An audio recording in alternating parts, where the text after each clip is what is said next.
Testing, testing, 1, 2, 3. Testing, testing, 1, 2, 3. Testing, testing, 1, 2, 1, 2, 3. Hey, oh, hey, 1, 2, 3, 4. Testing, testing, 1, 2, 3. Hey there, hi there, ho there. How's it going? How you doing? How you feeling? Do you love me? This is Ralph Hayes Jr., RHJunior Reality Check coming to you live over the system of tubes, imitating the boob tube known as YouTube, bringing you another broadcast of random intervals known as my little part of the internet, spleen squeezings.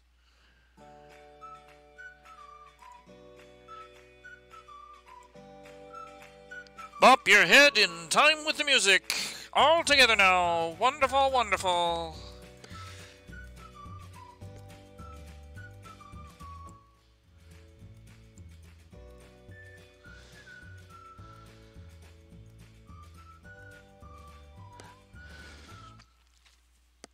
I really wish this. I really wish I'd thought that through before I started it. Turn that down a little. I don't know how to. I'm really never sure whether I've got it too loud or too soft. I'm always worried about that. I'm just making it just loud enough to be heard. There we go.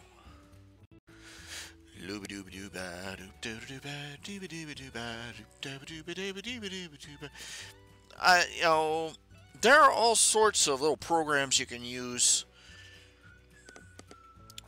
with live streaming that let you add special effects and stuff. I've tried several of them, but none of them seem to work smoothly with YouTube. It's a little irritating. So, I mean, there are all these sorts of cool special effects you can get with some of them, and let's face it. Okay, I have cable internet. I know that. I want you to know that. Just so you know where I'm flushing away $40 to $50. I'm basically $50 to $60 a month goes to my internet. Just keeping that connected. My computer. This computer I am on was a basically it was a donation. My old computer, when my old computer just sort of gave up the ghost, and I had to sort of jimmy a. I've got two graphics cards here. I'm not sure whether this is an old one or a new one, but I got graphics card and jammed it in there, and it's basically okay. We're working bare minimum here. It's let me put it this way: my computer is just powerful enough to run World of Warcraft at the lowest graphics settings.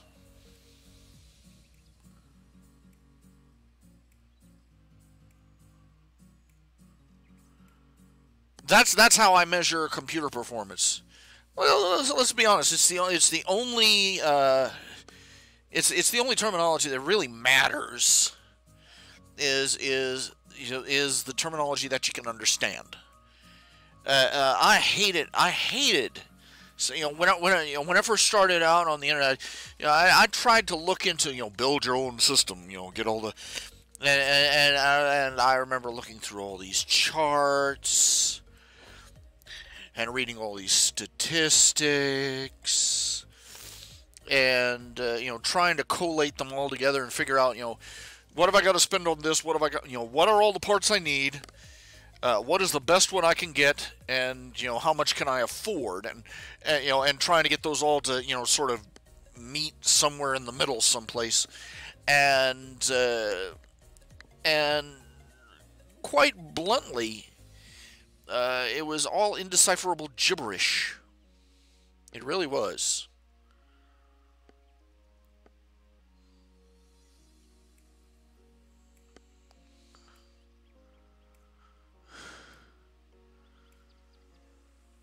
Because I couldn't make any sense of it. I really couldn't. And how does this, 15 syllables in alphanumeric notation compared to this one over here with a different notation. And is this one better? Is this one slower? And you can't. You just want to grab the guy behind the counter by the throat and go, okay, this is the money I have. What's the best I can get for this amount? And I think that they take these people that design these websites and work these, they program them Clockwork Orange style to for their heads to start spinning and start spewing pea soup in every direction if you ask them a straightforward question and you force them to give you a straightforward answer. It's really awful. And there's unless you have spent most of your high school career or a good portion of your college, unless you've gotten a secondary education in computer technology, you're not gonna know for sure that you've got what the best you can for what you can spend, and it's always frustrating. And I remember how frustrating it was. I remember the first time I got a new graphics card. I was, okay, my computer can't handle this, so I need to get a new graphics card. Do I take the old one out, or is there an old one to take out? How do I do this? I finally put it in, and the computer wouldn't run. And then I found out about how power requirements, and I had to buy a new power pack for the computer, or it couldn't handle it. And what the heck? And then I had to go buy the power pack, and they took the power pack out and put the power pack in. And I'm always paranoid. The more I think about it, the more paranoid I get. I'm sitting here, I'm listening. Wait a minute. I can't hear the fans running. Am I supposed to be able to hear the fans running? Are they supposed to sound like that? Are they about to go out, and is my $700 computer system about to turn into a $7 paperweight?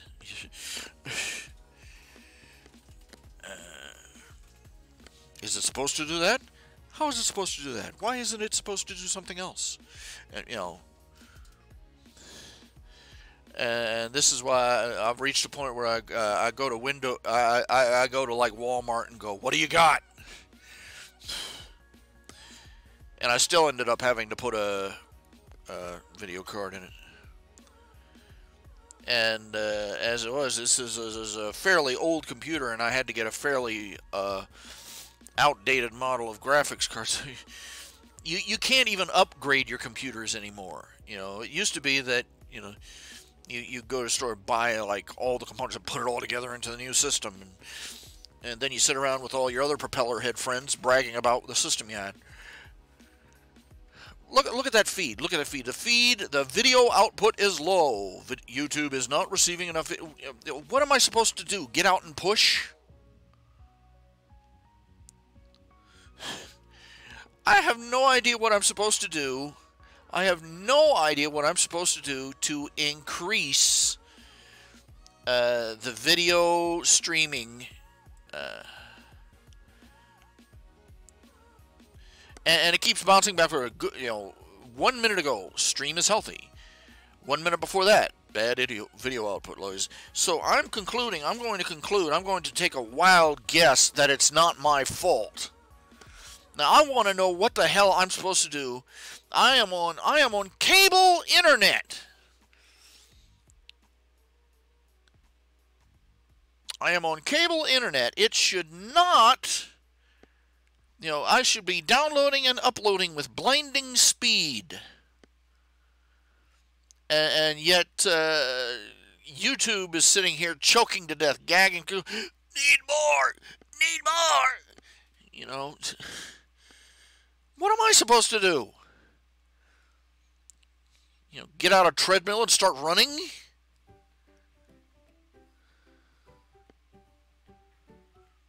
Oh, and now now the health stream is excellent, and now it's back to bad again. I have no idea what's causing it.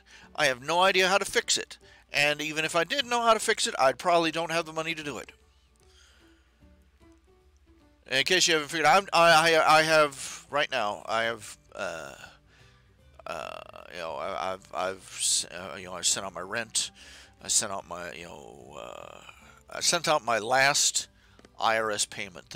They sent me informed me that I still owed them $47.21. Bastards. And I sent through the 47.21, and I've sent out my rent. I've paid my electric bill, paid my internet, and paid everything except the garbage bill. The garbage bill is behind, and that's upsetting me and frustrating me. But and now I'm down. I have $60 left in that, and every bit of that $60 is going to go to groceries for this month. If I can get the grocery girl to come back, to answer her phone and come down here and do a grocery run for me. It's kind of sad. She's Alethea. Her grandmother died just a couple of weeks ago, and it's thrown her life into a turmoil, as you can imagine, and it's also affected her transportation, which means now that it's going to be a lot more complicated for her to. But what I'm trying to figure out is, okay, she's got her own phone, she's got her own car, and yet somehow she's not able to, to do this by herself anymore. Well, I don't know. I don't know what the circumstances are, obviously, but I'm still going, okay, wait, what? I thought she was saving up money to get a car, and the last I heard, she had gotten the car. But now apparently she can't drive it for some reason. I don't know what the story is. Well, anyway, I've got a bunch of canned goods. I got like beans and rice and bunches of cans of soup, and I think I got some ramen noodles, and. The thing of it is, my refrigerator is empty. If there was ever a time to clean my refrigerator out, this would be it. I've got no bread. I've got no milk. Let's see. I've got no meat. I don't have. I don't have. No chicken, no hamburger, no fish, no nothing. Not even bologna. Which is making and. I don't even have ketchup. Now, this is a sign of crisis time. When a bachelor does not have ketchup, they're in trouble. Okay. So, I mean, that entire refrigerator can be bare. There'll be that bottle of ketchup sitting right there. I'm out of ketchup. I ain't got no. I've got mayonnaise and mustard and stuff. I'm out of ketchup. And it hasn't been helped by my own. I'm trying to convince myself to cobble together. And I don't even have any bread to make sandwiches. I got peanut butter and nothing to spread it on. And you get the picture. But the big problem is I have no way to get to the grocery store myself, and the person who is supposed to do the grocery shopping for me isn't available.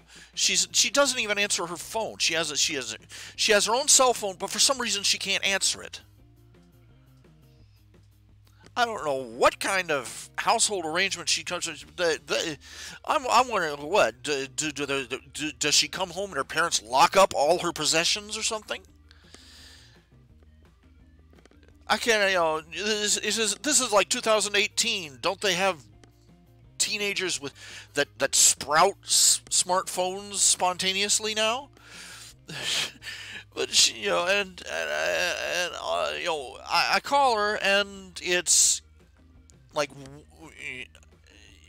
I try and call her in the afternoon after school and try and get her to come over. It's God's own guess whether anybody will answer the phone. In fact, it'll ring 3 or 4 times, and then you'll get a, we're sorry, this person has not set up their voicemail. And I've told her that, you need to set up your voicemail. She doesn't set up her voicemail. And it's really starting to upset me. Because, really, because, I mean, it's not like she's doing this charitably. I'm paying her for this, am I not paying her enough? I don't know. But, she's a nice kid. When I send her to the store, she comes back with what I asked her to get. You'd be surprised how hard that is to get. And she does stuff. When you ask her to do something, she does it. But the problem is she's never there to ask anymore. And this is not helping. This is not helping the situation at all. And here I am. I've got $60. Okay, at the start of this week, I had $100 set aside in my PayPal account. That was going to be for my groceries. And then yesterday I had and I caved. That's what it is.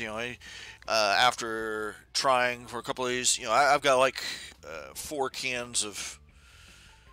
Have you ever had Chef Boyardee spaghetti? I'm trying, just trying to kludge together something that passes as edible, and I'll cave. I caved today. I now have $60. Give or take a couple of bucks. I got about $62 set aside for my groceries. I've got a good list. I'll be able to buy the bread and the milk and the potatoes and meat and a bunch of. I'll be able to get the staples with just $60 if count my pennies carefully. But go a day, go 2 days, go 3 days, and finally I cave and I'll order delivery. And I'm sitting here looking at half a pizza. I had some Papa John's points, so I got a pizza. They had a special running where you get a 2-topping large pizza for 10, and they had a thing where you get a bottle of 2-liter of Pepsi for $2 instead of the usual 3 something. And I got a tray of this dessert thing for free because my Papa points. So have you ever been like that? You're hungry.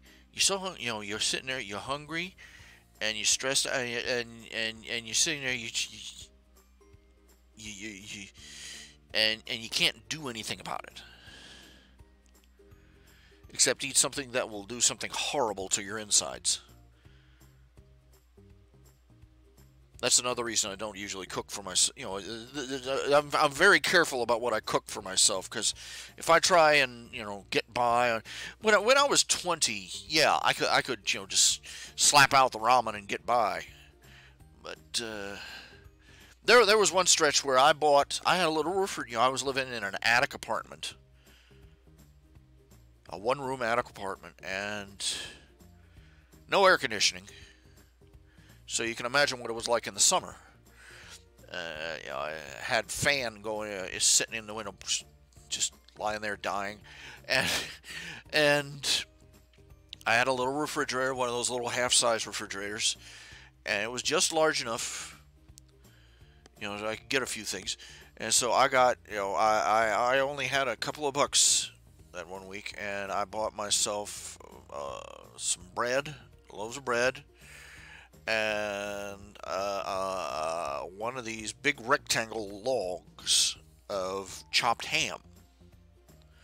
It's basically ham loaf that they mold into a brick, and you slice up, and you make sandwiches.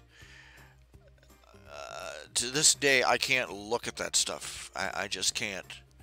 Because I went a week. That was all I had to eat. Chopped ham sandwiches. And if I tried that for more than a day, if I tried to get by on chopped ham sandwiches or something like that today, if I try to, oh, I'll just make some ramen, or you know, basically they would find my dead body in the bathroom where I just basically pooped myself to death. Uh, and frankly, I'm taking my life into my own hands, eating Chef Boyardee. Because if I eat Chef Boyardee late in the day, acid reflux all night. Yeah, and that's the funny thing. I'm eating this pizza here. The pizza doesn't bother me. You know, I'm careful about what kind of pizza, but the pizza doesn't bother. It's just I seem to have some sort of curse on me that if I so much as open a can, whatever's inside it is going to be turned into a malevolent force.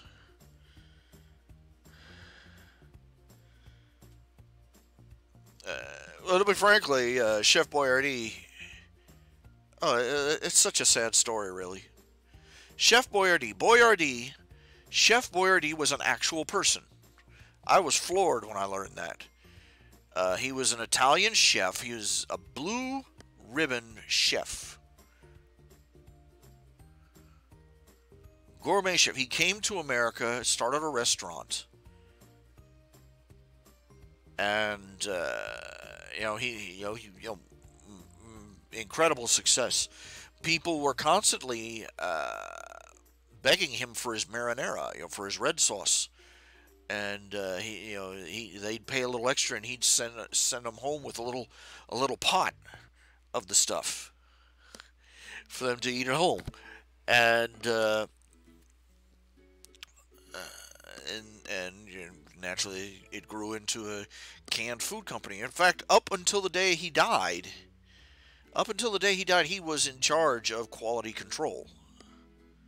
Of course, once he passed on, you can imagine how long that lasted. How long the quality control lasted.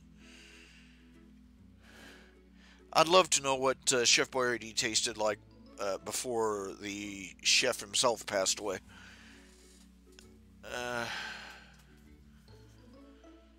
Missed opportunity, I suppose.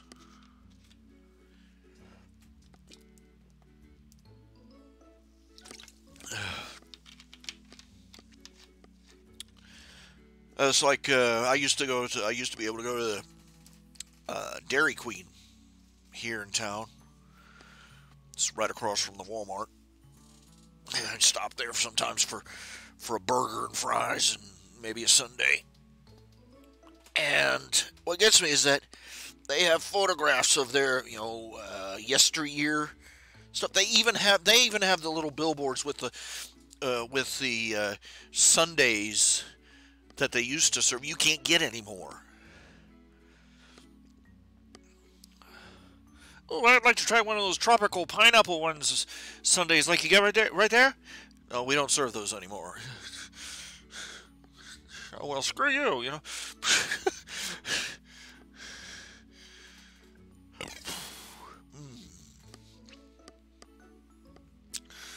Or they got a poster of a lavender sundae. They don't make lavender sundaes anymore. You see all these taste sensations of yesteryear, and you can't have them anymore.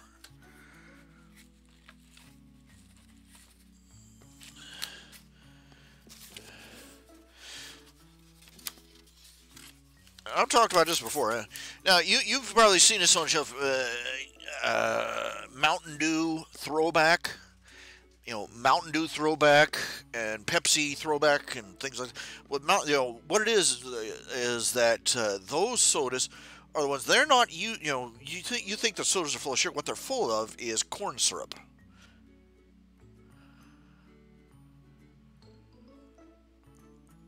You see, back in the 70s, I swear I was born in 1971, just in time for everything to go to hell, And but anyway, back in about that turn of the decade,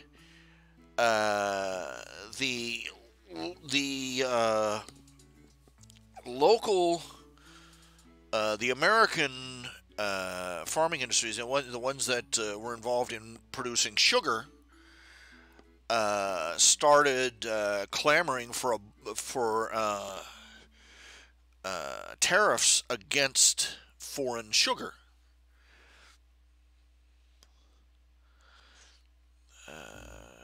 Part of the problem was part of this was due to the food Nazis coming into their own, being on the rise. The other half was due to the sugar industry, the American sugar industry, trying to boost their own numbers by blockading against foreign competitors. So, beet sugar and cane sugar. The natural consequence is that once they started putting tariffs on foreign sugar, price of sugar went through the roof. The price of real cane sugar and beet sugar went right through the ceiling. And so all the companies, and meanwhile you had the food Nazis who take that fat out of the food, forcing the companies to stop using natural fats and animal fats and to started making them use vegetable oil and everything. Well, the consequence of that was, first of all, the price of regular sugar was going higher and higher, and the taste of the food was getting worse and worse. Because you see, in most food, it's the fats that carry the flavor. In meat, it's the beef tallow, it's the pork fats, it's the lard. In baking, it's the lard and the butter and the real, the natural fats that carry the flavor. You start taking that out and replacing it with vegetable oil, the taste goes right down the toilet. That's what happened to McDonald's French fries. They stopped using beef tallow because somebody threw a hissy, and now they do them in vegetable oil, and the taste is just. Anyway, what the companies had to do, in order to try and make their products palatable again, they had to start adding more sweetener. And what they had was corn syrup. And so they added more. And the thing of it is, it takes something like twice as much corn syrup to get the same level of sweetness as a typical amount of sugar. So what you see is that they pack everything full of corn syrup, which really doesn't do anything for the flavor. It just sweetens it up so you don't notice how bland it is. And you look like the sodas that we drink now, are just mostly corn syrup. For that reason, and they've started and they're trying to and they've started trying to remarket natural sugar, real sugar sodas again.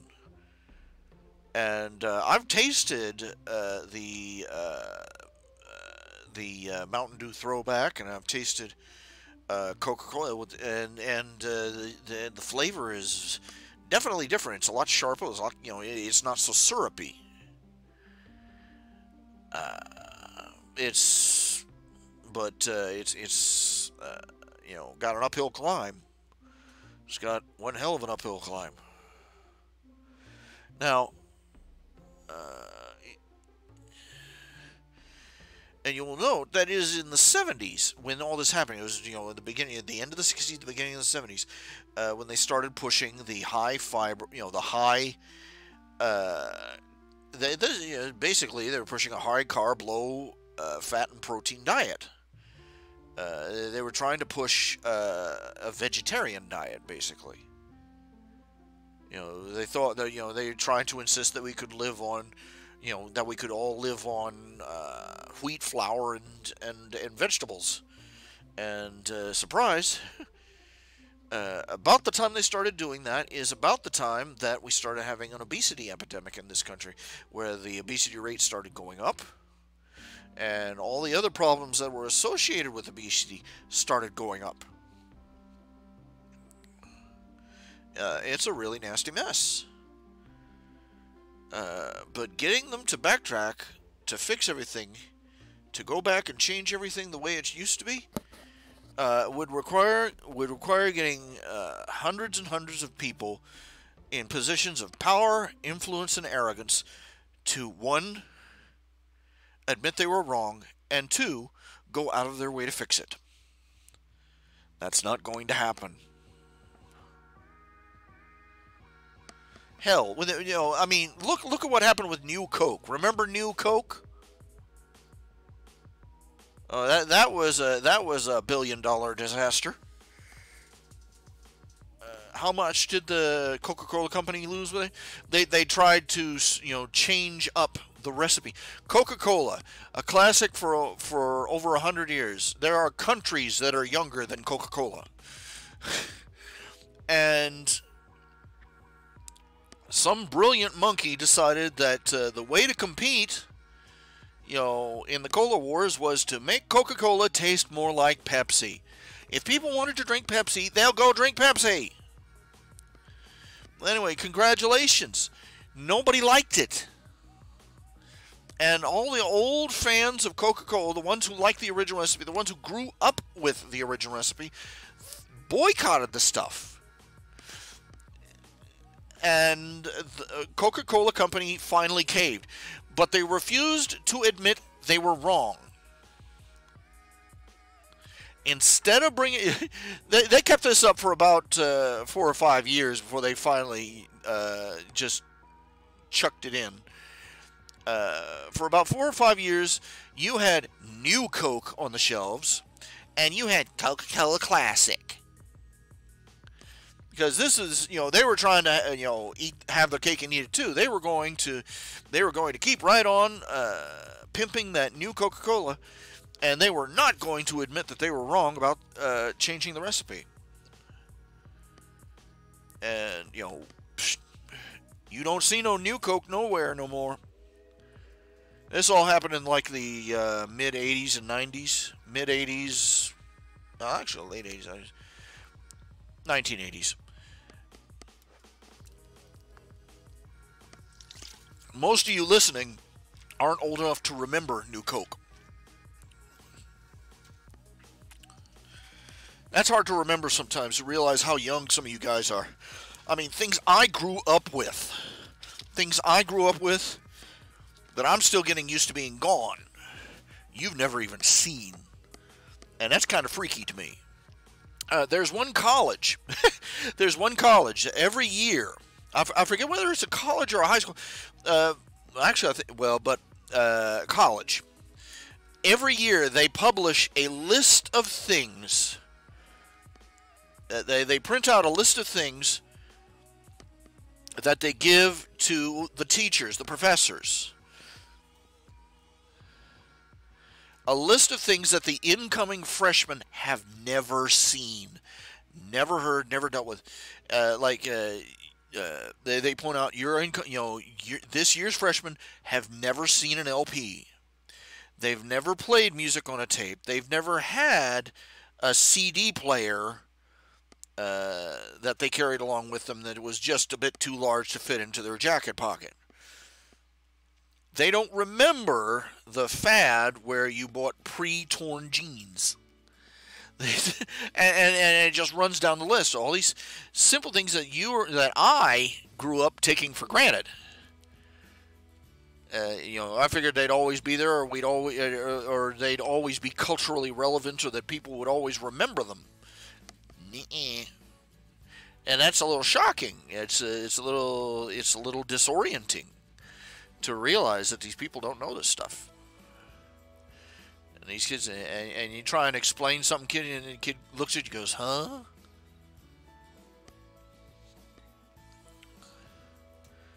You want to talk a really depressing point in my life? This happened back in it was like 1990 something. Look it up. Google it. Tiananmen Square. Shortly after the Berlin Wall fell, the young activists in China who wanted democracy.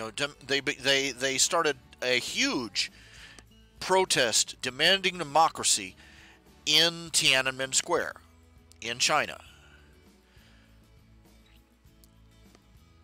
It went on for several days. They even had, these kids were out there. They wanted democratic reform. They saw the Soviet Union crumbling. They saw former communist communist satellite countries declaring their freedom and instituting democratic reform. They saw Russia itself instituting democratic reform. They said, okay, it's good for them, it's good for us. And they came out there and they started a protest. It lasted about a week. And then at the end of the week, the Chinese army marched in. These kids were armed with sticks and signs. The army marched in with tanks and machine guns. It was a Holocaust. It was monstrous. You can't find the footage. The media has buried it. But there were points where they showed photographs. The bodies were stacked up like cordwood. They slaughtered those kids en masse.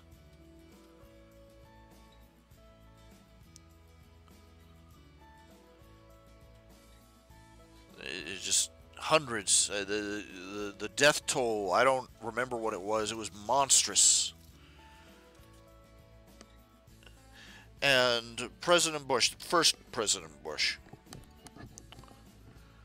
I've never been so ashamed of my president, my country's leader, as I was at that particular point, because the blood was not even cool on the pavement. He was rushing over there to glad hand the leadership that had done it and assure them, oh yes, don't worry, we're still good partners, we're still good trade partners.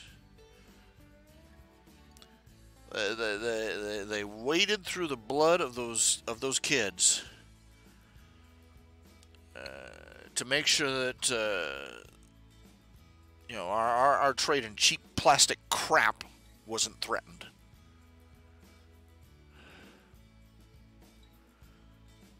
Never been so angry, never been so ashamed.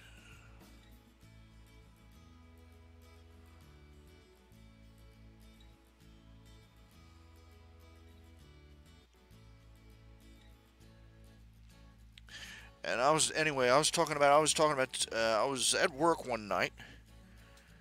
I was working at a Krispy Kreme at that time, and I was speaking to our supervisor, talking about just shooting the bull as we worked, and I said, this is, I mentioned Tiananmen Square, and this girl was not all that young.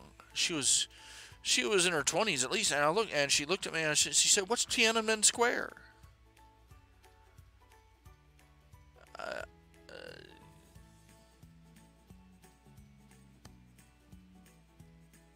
I couldn't believe my ears. I just couldn't.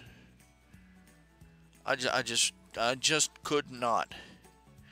That would be like that would be like somebody today forgetting what September 11th was. Okay? Does that paint a picture of just how sad that was, how awful it was? To hear this coming out of this young woman's mouth, she didn't know. And I pointed out it was the tyrannical apocalypse, the Holocaust, committed by the Chinese government against its own citizens on national television right in front of the whole world. That little thing. And she's like, oh, well, I don't remember those sort of things. I don't follow that sort of...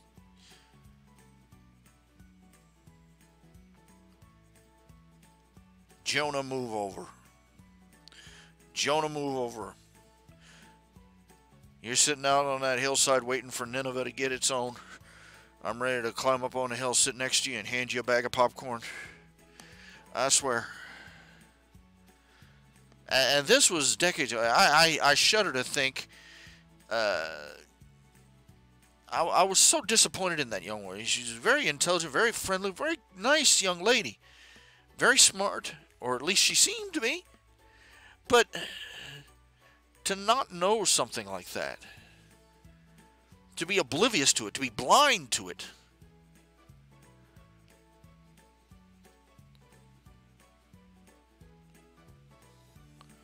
to have forgotten that, it's one thing to forget a pop culture TV show or something, but my God, to forget one of the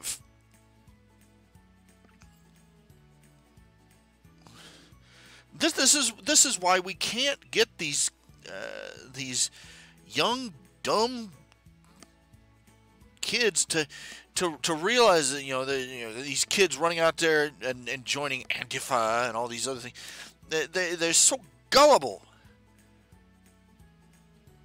and they're so easily led by the nose into all these stupid movements, and they can't remember anything. They don't remember their own history. They don't remember what happened, last week, much less 10 years ago. And they couldn't be bothered to learn.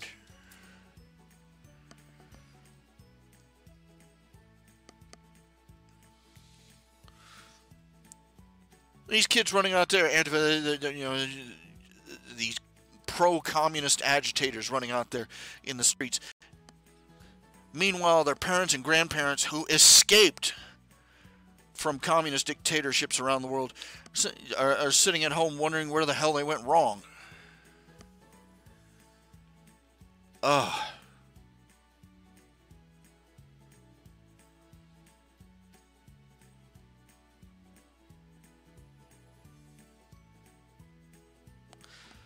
It's a terrible thing. It just really is.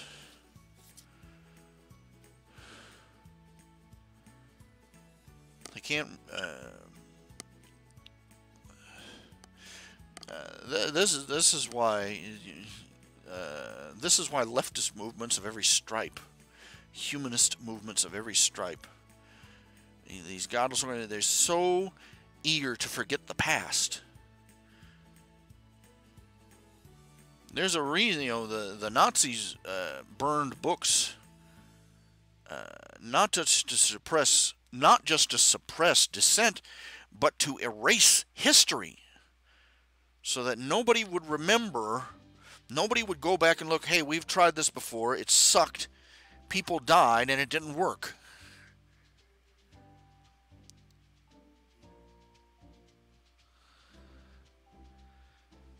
This is why the theme music for Bill Clinton's re-election campaign was "Don't Stop Thinking About Tomorrow," because he sure as hell didn't want anybody remembering yesterday. This is why history keeps getting rewritten.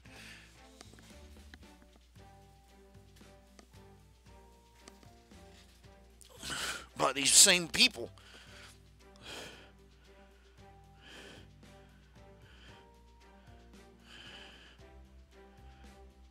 Entire generations of dumb schmucks who actually believe that the bigotry in the South was raised by Republicans.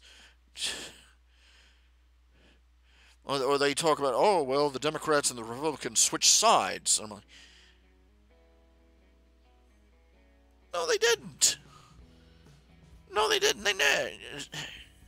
The Republican Party was founded, one of its primary platforms was its opposition to slavery.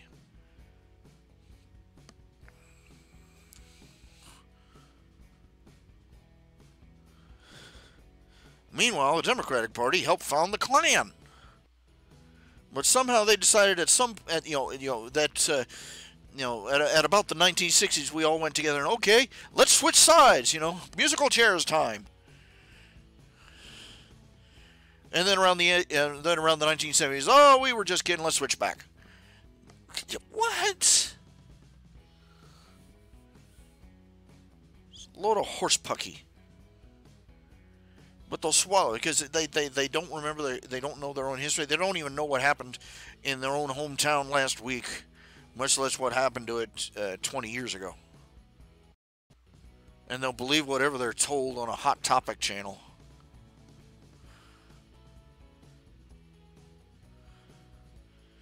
I really hope somebody tunes into this because I'm really lonely here. I got, let's see, according to this, I got 2 people watching, and I know one of them's me. So, I really hope that somebody, tunes in, goes into the live stream channel, and says something, anything, because I've got psychological issues. I've got emotional issues, issues of abandonment. Now, I actually feel bad about the fact that I haven't watched. I used to be big My Little Pony fan. I used to be a crazy My Little Pony fan, but I haven't watched anything since like season 5. I think a couple of episodes of season 6, maybe. But I'm sitting here feeling guilty because I haven't caught up on it. But I'm scared. Part of me is also scared too because I'm like, okay, they've screwed up this, and this at this last season. What, what part are they going to, reach into my chest and rip out my heart this time? Yeah. Thank you, Mr. Cartoon Critic. Thank you for saying howdy, and howdy back at you. I really need more images in that slideshow. I do. I don't know what I'm going to get them from. Well, I'll take a poke around, see if I can find another folder. But,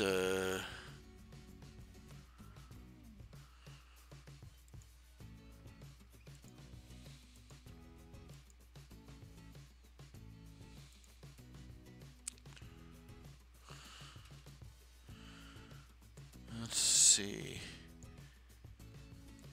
Now, I have got something like A, B, C, D, 1, 2, 3, 4, 5, 6, 7, 8, 9 folders listed here, and I get the feeling that this thing is not going through all the files it could be. Add files.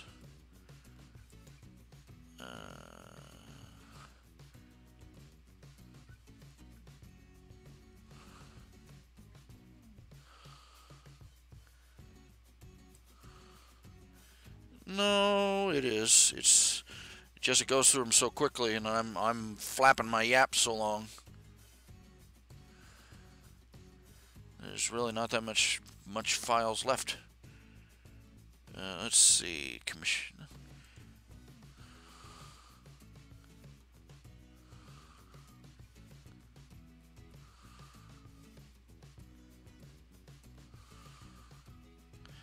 I've got a commission in there that I haven't done yet. It's been sitting there waiting for me to finish up.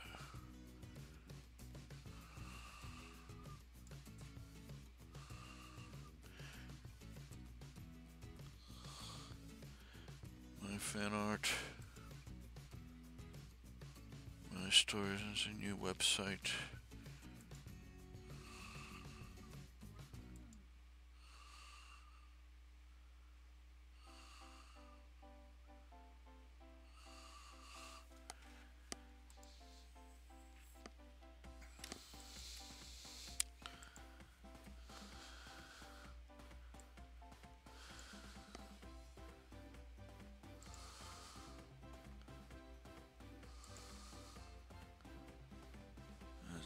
I'm trying to add some extra files to this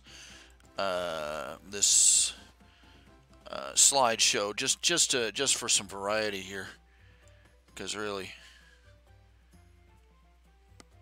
I'm okay.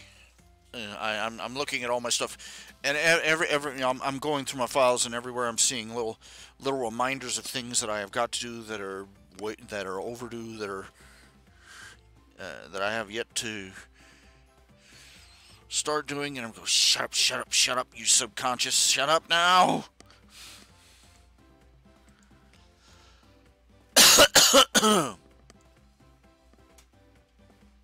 Well, this is interesting.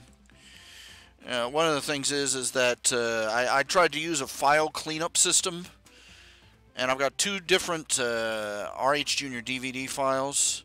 One I use for the website, one I use for I don't forget it. Well, anyway, I managed to. It's managed to bugger things up.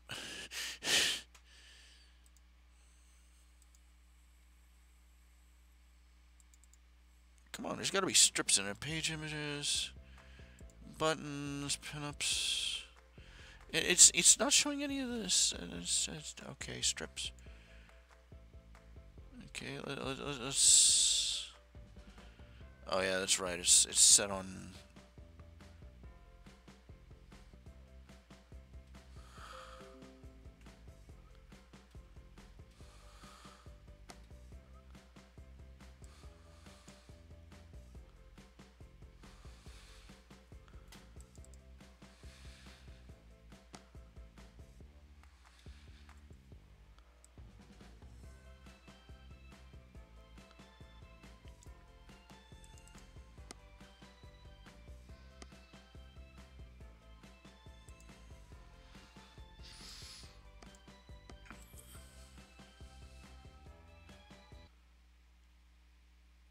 Testing, testing, 1, 2, 3. Testing, testing, 1, 2, 3.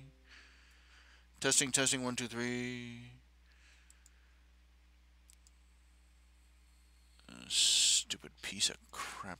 Dead, blasted, stinking lousy. Come on, computer, giddy up.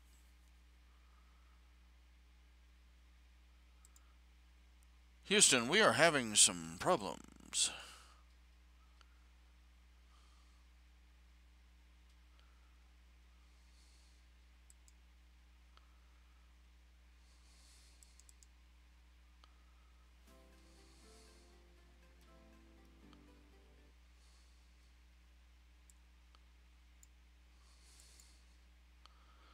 Apparently, adding too many images to my OBS system suddenly makes the computer want to crap its pants. Oh,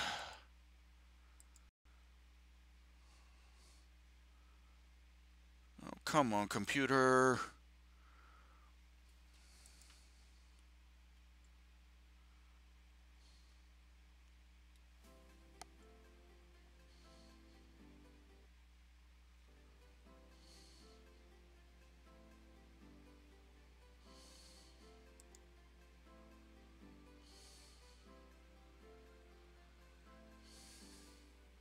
I don't know if you can hear me or not. Continue talking amongst yourselves until I can manage to.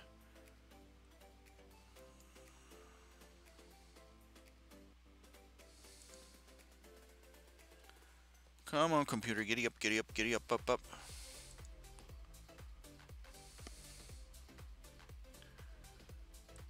Alright, fine, be that way, you stupid piece of crap.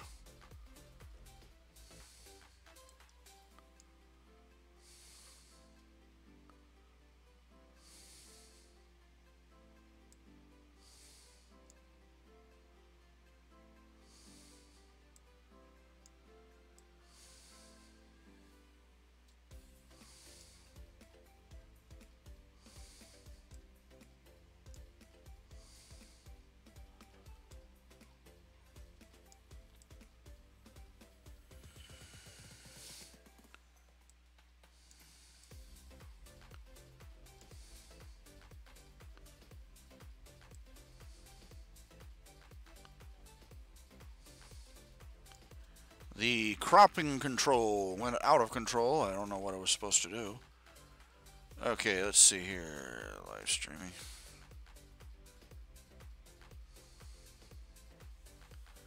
Alright, alright, alright, alright. Kicking in, kicking in, kicking in.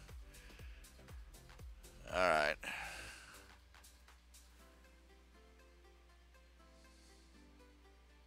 She don't wanna work right, senor. She don't wanna work right. Oh well. Fudge. You'll just have to tolerate these substandard images. Wah. Alright.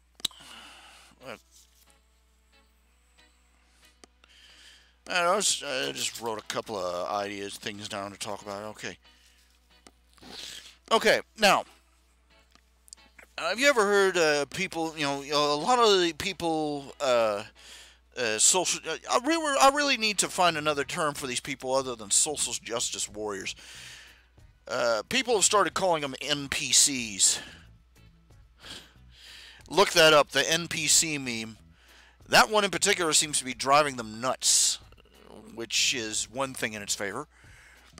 Basically, the icon is basically a gray face with two dots for eyes and an angle for a nose and a line for mouth. And the idea is that they're NPCs. They are, they are limited, uncreative, unimaginative. That they can only do what they have been. They can only do and say what they've been programmed to do. And of course, naturally, a couple of them had a hissy and threw a fit on Twitter. These are dehumanizing. And so a bunch of accounts got banned for using the NPC meme. Anyway, the NPC. Well, where was I? Talking about NPCs, they freak out about they start talking. You bring up something from the past. They talk about how. Walt Disney's old cartoons were racist, or these old Warner Brothers cartoons were so racist or so sexist, and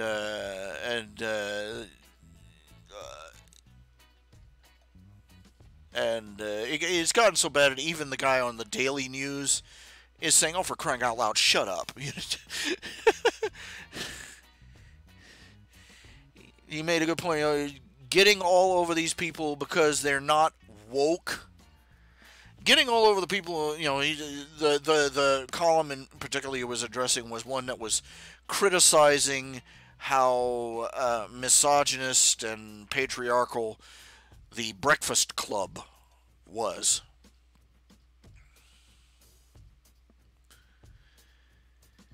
And Patrick Stewart, the guy on the Daily Show, he's he pointed out this is stupid, criticizing people for not being woke 20 years before being woke was even a thing.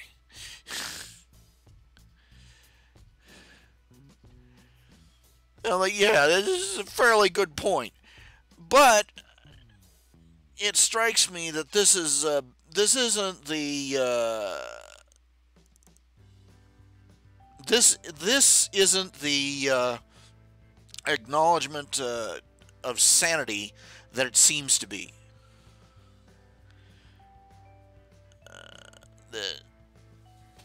The thing of it is that when they start talking about one side says, well, this old cartoon or this old TV show or this old artist was so racist or so misogynist or so politically incorrect, blah blah blah. And somebody else comes back, they sound like they're being reasonable, and they say, well, that was just the way it was back then. You can't criticize them for not being, woke or progressive or enlightened, back in the days of yore. That was how it was back then. That sounds reasonable, but you look at it. You have to take a step back and look at it. What they are effectively saying. First of all, it assumes that nobody back in those days was morally aware. For instance, they talk about how Lovecraft was so racist. He was, man. He was. This guy. This guy had other people sitting around him going, back up, man.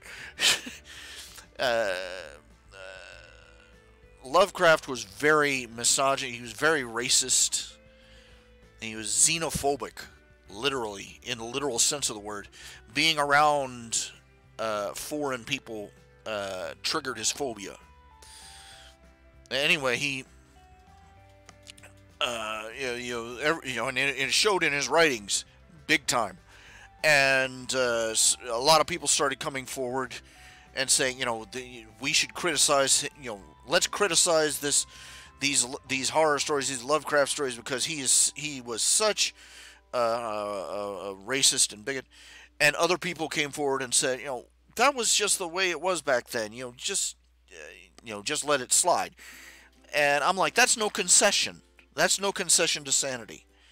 Because what they're basically saying is, first of all, they're assuming that nobody in Lovecraft's time found what Lovecraft was doing offensive.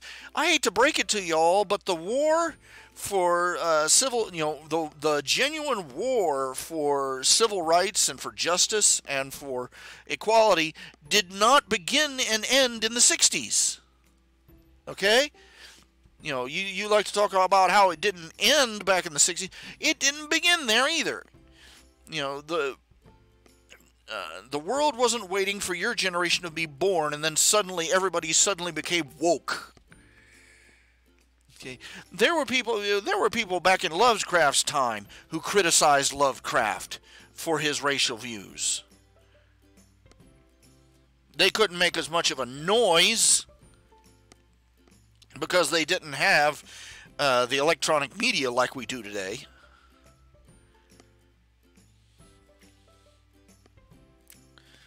But no, he was not a blind. His worldview was not blindly accepted. It basically assumes that, first of all, that being unethical and immoral and racist and bigoted and everything was somehow natural back then. And it's condescending. It assumes that our elders. The whole point of saying that is it's pandering. It's pandering to the arrogance of the younger generation. It's become very popular for younger people to dismiss anything their parents or grandparents say with, "Oh, well, that's my old racist grandpa."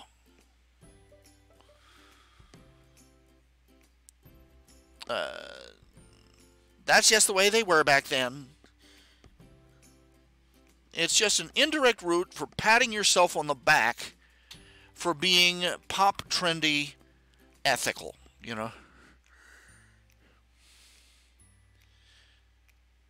He's just reaching around and patting yourself on the back from another direction.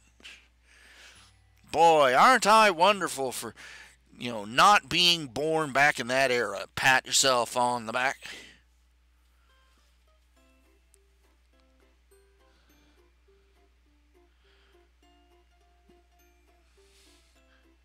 It assumes that nobody in that generation was moral or ethical or objected to these unethical things. It also assumes that your ancestors were completely wrong about everything too. Here's some ugly truths for you. Everybody, people are stupid. They talk about Mark Twain. Mark Twain. Samuel Clemens, a.k.a. Mark Twain, came under a lot of fire in the 80s and 90s because people came out and they said, well, he uses the word Negro and nigger in his stories. That means he's racist. No, if you've ever seriously read Mark Twain, you'd know for a fact that Mark Twain is anything but racist against black people. In fact, his stories are largely sympathetic to the plight of black people, and very hard and cynical about the racist justifications for slavery, for prejudice, and for all the other terrible things that we so love to condemn about the past. If someone is famous and outspoken as Mark Twain objected to the bigotry of the South, then could we safely conclude that Mark Twain wasn't the only person back then who considered slavery an evil?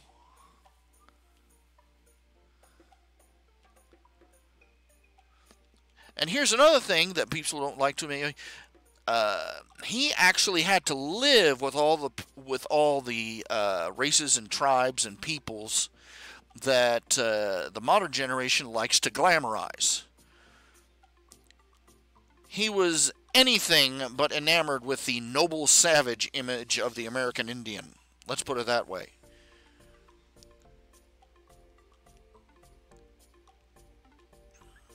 And he was a satirist. He was a humorist, and he was as harsh and judgmental and blunt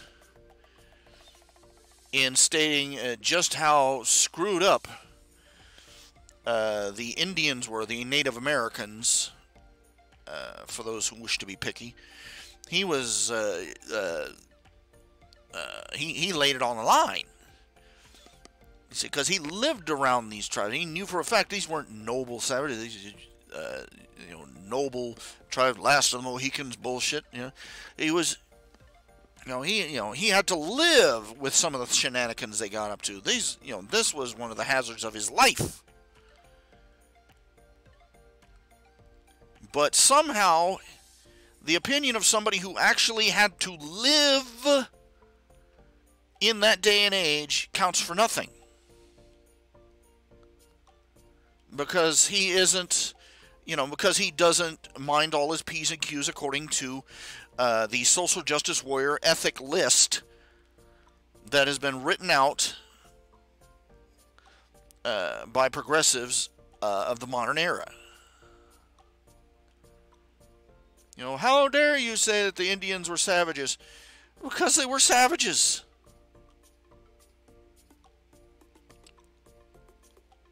There are historical records about what the Indians got up to that don't make it into the school's history books anymore, because they make the Indians look terrible, and rightfully so. You know what the gauntlet was?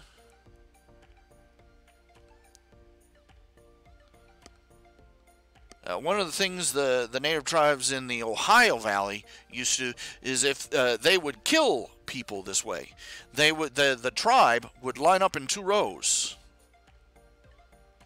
each of them holding a club or a stick or a weapon of some sort, and they would force their captive to run down between those rows, and those 2 rows could stretch as upwards of a mile. They'd get the whole, they'd get all the neighbors in on the fun. And they would force their captives to run down between those rows, and they would whack them with whatever they had in hand as they ran past. If they managed to live all the way to the other end, they might be let to go free. More often than not, they would make them run back the other way. I know this story because my father used to tell me about stories of Simon Kenton, frontiersman in the Ohio Valley area. Simon Kenton was an unrepentant Indian hunter. His family, when he was a boy, had been killed by Indians, and he, shall we say, did not have the forgiving love of Jesus in his heart for these men. He was known by the tribesmen as the man whose gun was never unloaded. Because this was back in the day of the musket, and you take several minutes to pour the powder and pack it down, to put the powder in the shot, and you've seen that Sylvester the Cat cartoon, but he not only could do it faster than anyone, he could do it at a dead run.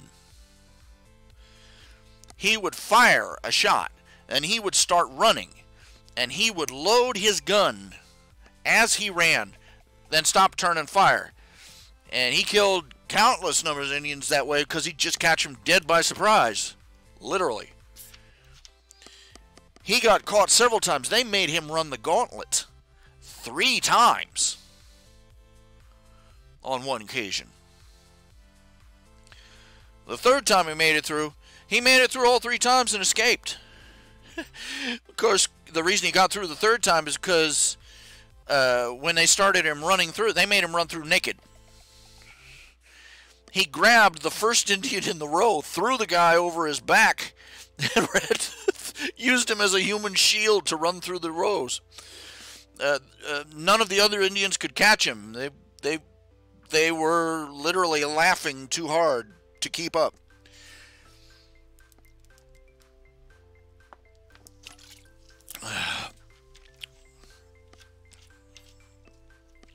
But you don't hear that.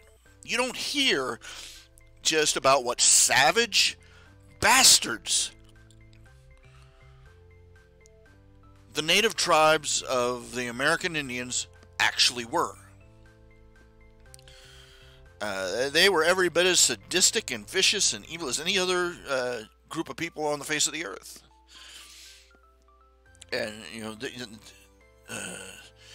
and those stories stopped getting put in the history books. For you know how it usually goes. Oh, we don't want to frighten the children, give them nightmares.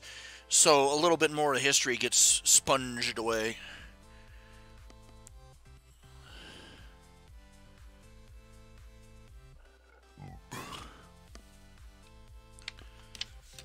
Now they don't want to tell because it'd make the native tribes look bad.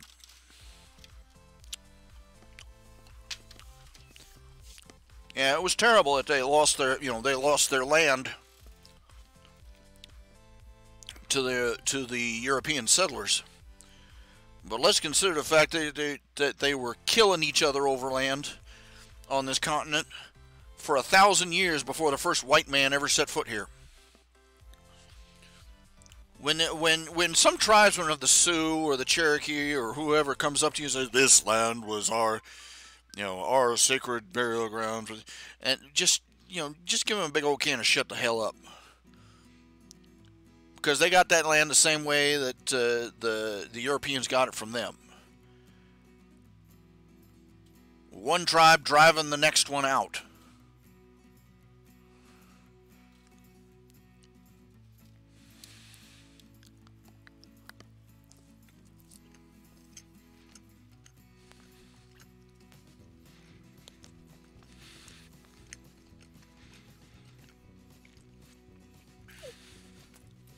That's why the British are so full of it, too.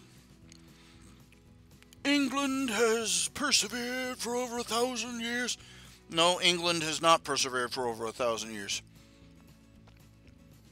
England has been invaded and conquered over and over through the last 1,000 years. And further. It was invaded and conquered by the Romans. It was invaded and conquered by the Saxons. I forget which tribe was between the Romans and the Saxons. I know there was a seriously ancient tribe, I believe, is the source of many of the stories about the fair folk. And the Saxons invaded and conquered England, and then the Normans invaded and conquered England. And just phone it home. Jeeves, you're not fooling nobody.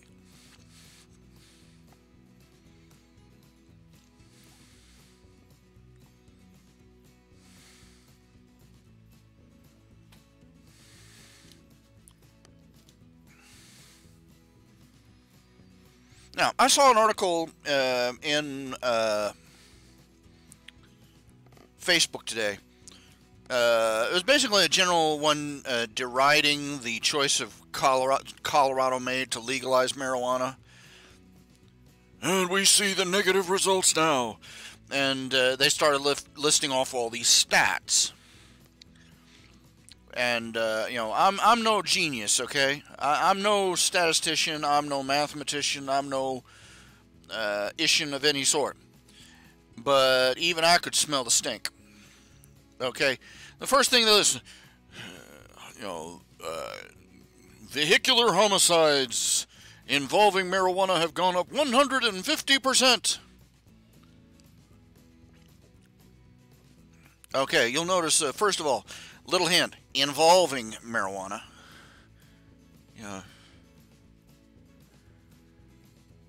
And the second one, the ridiculously huge number, 150%.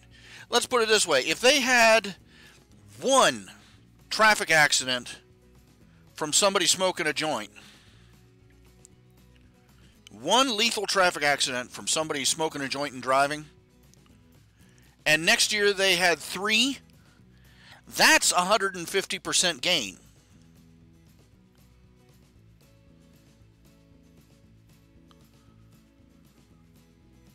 percentages don't mean much. And they're an easy way to gas people up. Second of all, it's the snake bite syndrome. As one guy, as the narrator put it in the movie Fathead, the way they got statistics on obesity-related deaths was that every time, if you died and were fat, it was obesity-related. You could be bit by a rattlesnake and die, and your death was obesity-related if you were fat.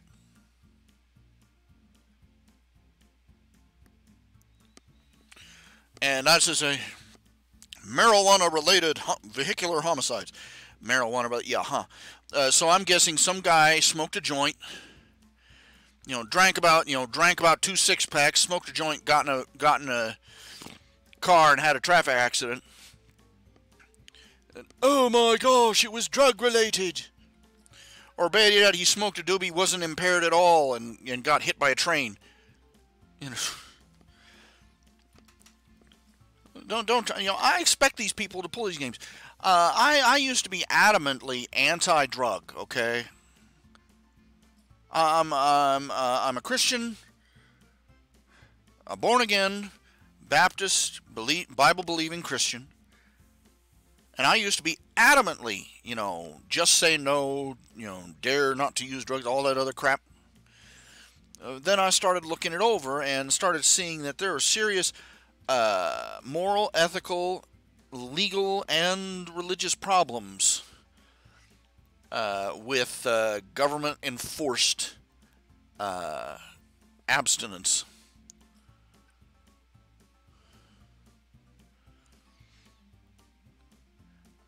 The first gift, Jesus went to a wedding, and his gift to the people there was wine. And no, it wasn't, it wasn't alcohol-free grape juice. So, pull the other one and plays Jingle Bells. But people have been thumping on the Bible and using it as an excuse to rewrite the Constitution to start a whole brand new prohibition. And I've reached the point where I've looked over the history of it. I've looked over the propaganda used and the outright lies used and the racial motivations that were behind a lot of the drug war. I'm talking about back when it first started out. Now, the drug war, the marijuana scare, started about the time that prohibition was dying down. Alcohol prohibition, that is. There were certain politicians who were, who had been counting on using prohibition to climb the ladder, so to speak. And now that they didn't have a crusade to fight anymore, started looking around for something else to scare the everlasting crap out of people with. And they stumbled across marijuana.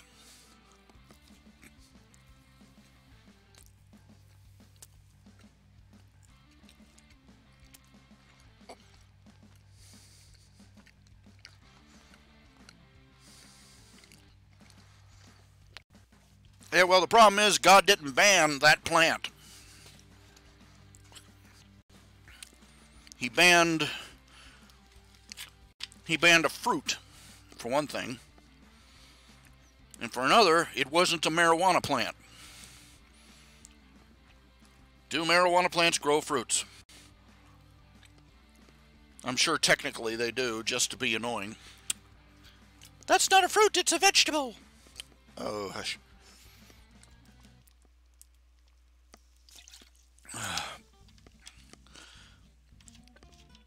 Of all the things that we got, temperance is not something. Everything I've seen in the Bible says to me that temperance is not something to be enforced from the top down. It's not to be enforced by the government.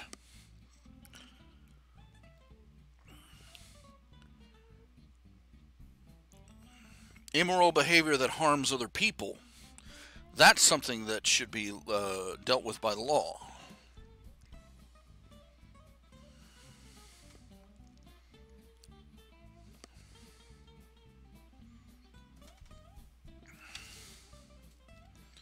But anyway, and I'm sure that there are plenty of scholars, Bible scholars out there with arms full of passages that they've carefully picked, selected, and groomed to tell me how I'm just wrong. So, well, maybe I am. But at least I'm encouraging people to ask carefully and question, not just assuming that because preacher said so.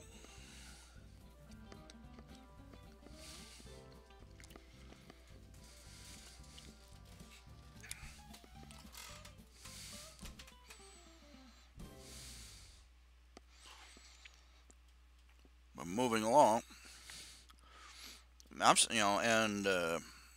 reached a point where I've seen too much, and I've gotten too old, and I've seen too many lies, and seen how they all seem to follow a same pattern. You can tell, it's the style they use when making up these preposterous lies or manipulating statistics to suit their desired result.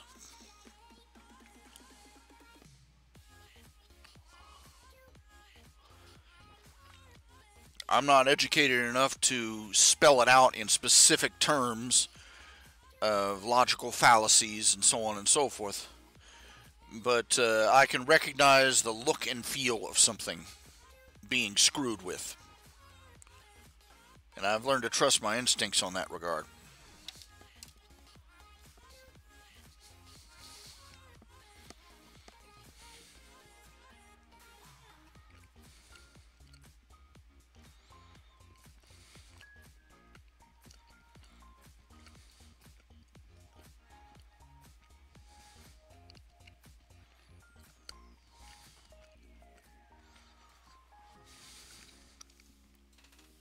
Excuse me.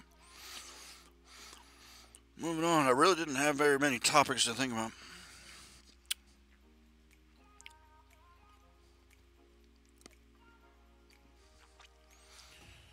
On general principles, I avoid alcohol. First of all, because I've tasted alcoholic beverages and they taste like butt. And my first question is, you can't possibly drink this because you like the flavor.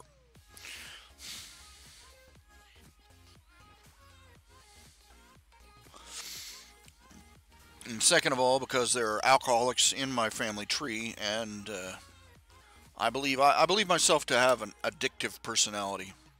I have too many troubles as it is. I don't need to be adding possible alcohol addiction on top of that. Something that shuts me down, numbs me, and makes me stop worrying about everything. Probably fatal for me. Third, I don't, if I'm wrong, I don't want to find out the hard way. That's truthfulness right there. And I can quite easily live without alcoholic beverages. It was a different thing, for instance, back in most of history, the wine and ale was the only safe beverage around, because the rivers were polluted with human sewage.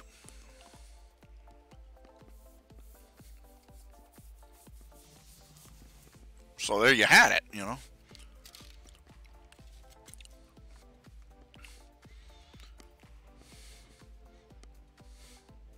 Drink yourself a small beer or die of dysentery. Yay.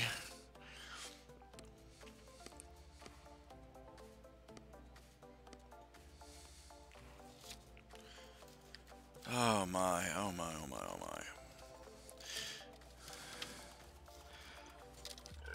my. Any word on that caravan still heading north? Hondurans marching on America. It came out that Ted Cruz, what's his name? Not Ted Cruz. Well, maybe it's Soros. It came out that Soros is apparently chucking money in their general direction, keeping them rolling. because they're making over 100 miles a day. That's a little bit fast for people on foot. Anyway, I saw an article, the lie about Soros that came out. Yeah, can you imagine anything that sounded more pathetic? Mr. Soros, we found evidence that George Soros has been typical of his usual behavior, funding this illegal endeavor. No, they haven't. Have not. Liar, liar, pants on fire. Come on, just try hard and, fail harder.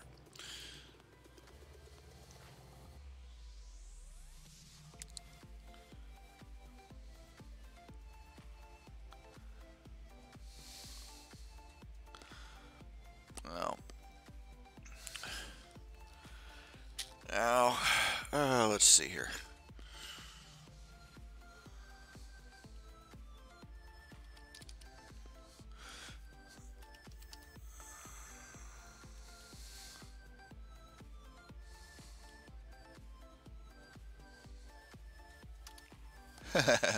It's kind of funny. Everybody thought, the guy that invented the Segway, he thought that thing was going to change the world. And that everybody's going to be riding. If he had just put one wheel in front of the other, he would have had it bagged. Because everybody's using those little electric, those little electric scooters. They're riding them everywhere.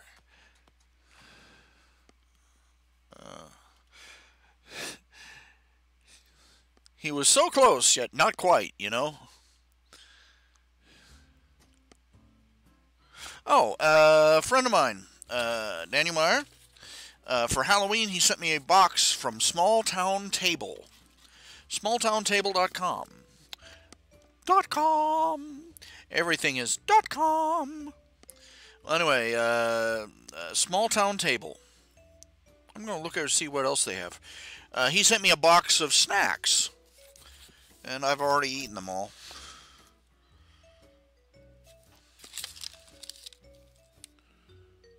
There's like granola bars and bags of peanuts and trail mix and little things like that. Protein granola bars. Healthy snacks. Healthy snacks.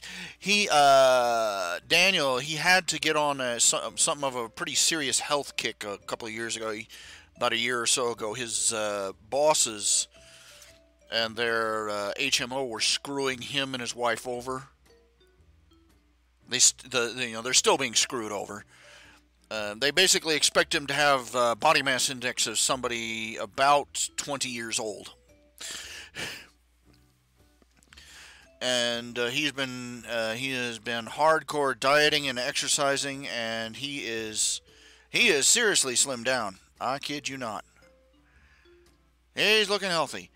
Of course, it's that's probably what motivated all the granola. Sorry, dude. I already ate them all.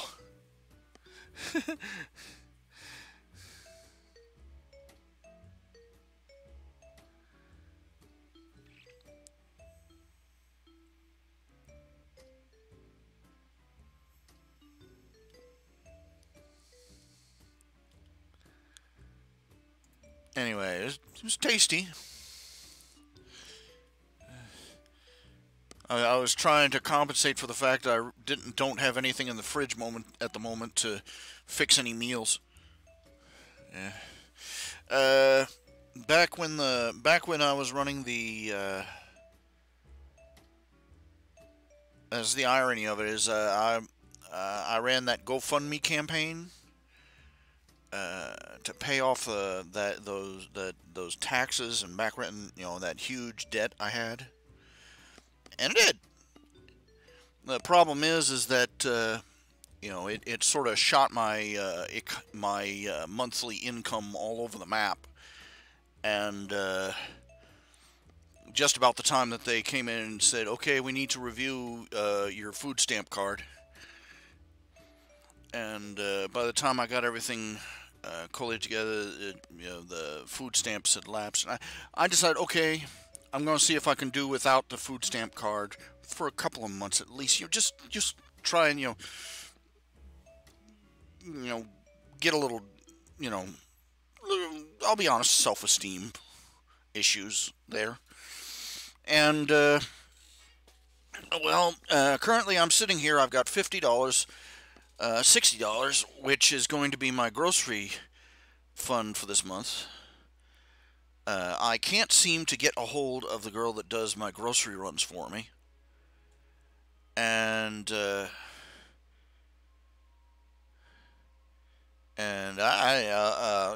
got like beans and cans of soup and stuff, but and some ramen noodles. But I am out of milk. I am out of bread. I am out of meat. I am out of any kind of fresh fruit. No apples, no orange, nothing. Everything's gone.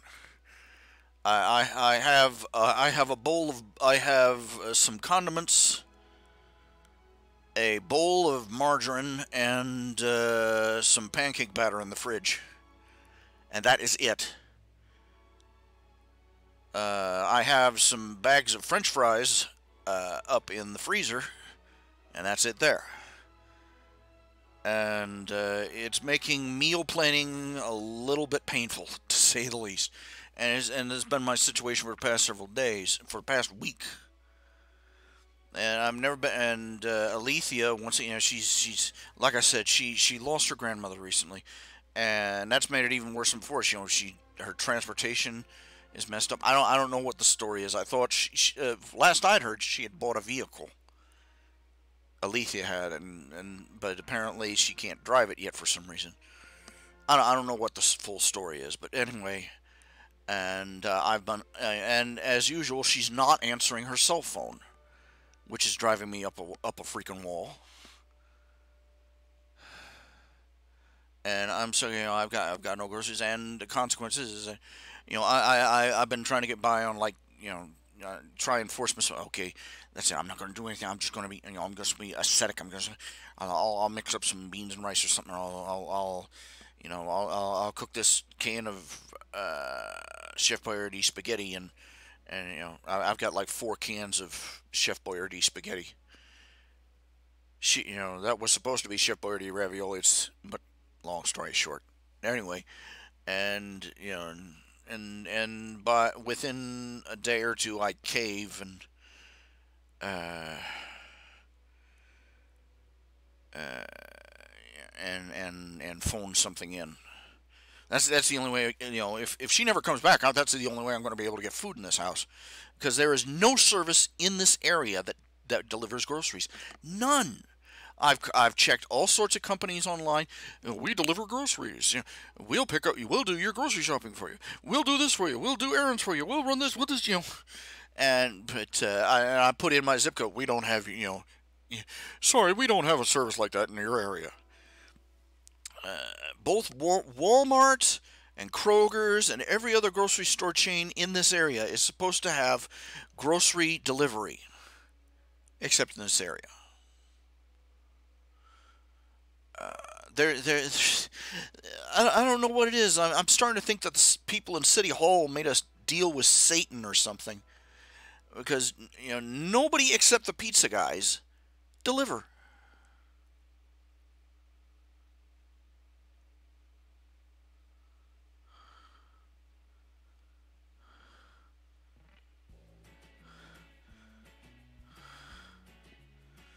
So my choices are I can scratch together I got like half a canister of flour left.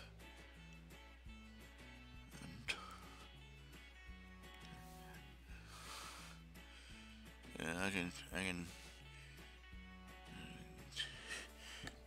think I got a can of Spam. No, I ate that last can of Spam. I'm out of oatmeal. I found out the oatmeal. Say don't leave it in those cardboard. Don't leave oatmeal in those cardboard boxes. Pasta either, because there are bugs here that chew right through cardboard like it wasn't even there. I had like three. I mean, I had bought several containers of oatmeal, to last a good long, supplies, emergency storage, and then I opened it up and there were things crawling in it.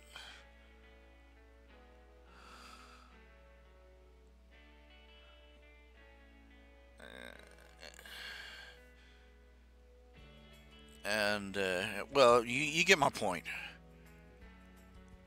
And I had set aside, I mean, I was very proud of myself for most of this month because at the end of this month I managed to pay off the electric. I paid the electric bill, I paid the internet bill, I paid the phone bill. Yeah, I do have a phone bill. It's an online internet phone service, about $11 a month. So small thing, but at least I remembered it. And and anyway, I paid off. I sent in my monthly rent for my lot rent. The only people I haven't sent any money to is the garbage people, and that's got me feeling funky. Had to send in $50, a little under $50 to the IRS too. Seems they calculated up, and you still owe $47.21. So there you go. And I had about $100 left for groceries. And then 2 days went by, and 3 days went by, and 4 days went by, and I can't get Alethea. I can't find her. I can't get her to call back. I can't get her to pick up her phone. And so I end up ordering a pizza or a sandwich. When it's a choice between heartburn a la diarrhea, homemade, or caving like wet toast and ordering a pizza.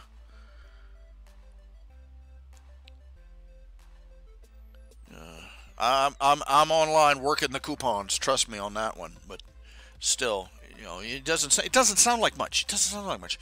But I went from $100 set aside for groceries. Now I'm down to $60. I should still be able to get a refrigerator full of food with that. If I count my pennies carefully. There's a lot of things you can get that are fairly inexpensive, but are also very healthy for you. Just going to get milk. Just concentrating on getting milk, bread, sugar, flour, and also getting some apples, oranges, some carrots and celery. And the nice thing is Walmart here, they have a deli deal. What they do is you can get a 16-piece bucket of chicken from their deli for $10.98. That's 2 whole chicken. 4 breasts, 4 thighs, 4 legs, 4 wings. For $10. It comes to about $5.50 per chicken. So you order that, it's about the same price as you would pay for a whole raw chicken. And that's my plan. Is I'm gonna get a couple of those buckets, wrap them up, and have meals for a couple of weeks. Oh, bug fluid in my mouth. That's my plan. If I can get Alethea to call me back before the last of my money gets rinky-tinky frittered away.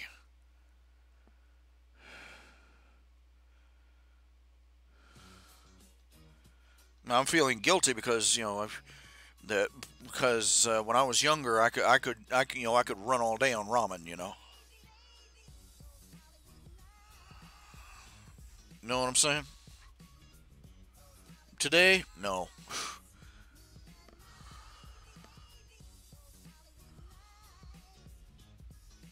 What do I think of this refugee caravan?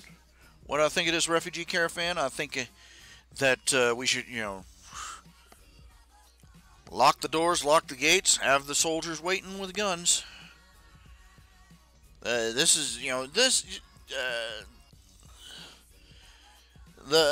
leftists do not seem to grasp the concept of pushing your luck. I want to know what bunch of leftist schmuckwits went down there, gassed all those Hondurans up, and said, march on Washington. They'll be forced to let you in and give you free health care and Medicaid and Social Security, and and they'll be forced to do whatever you want them to. Who gassed these people up? Who told them, we're refugees from Honduras. We're looking for another country. Congratulations, you've made it. You're in Mexico. Feel free to stop there.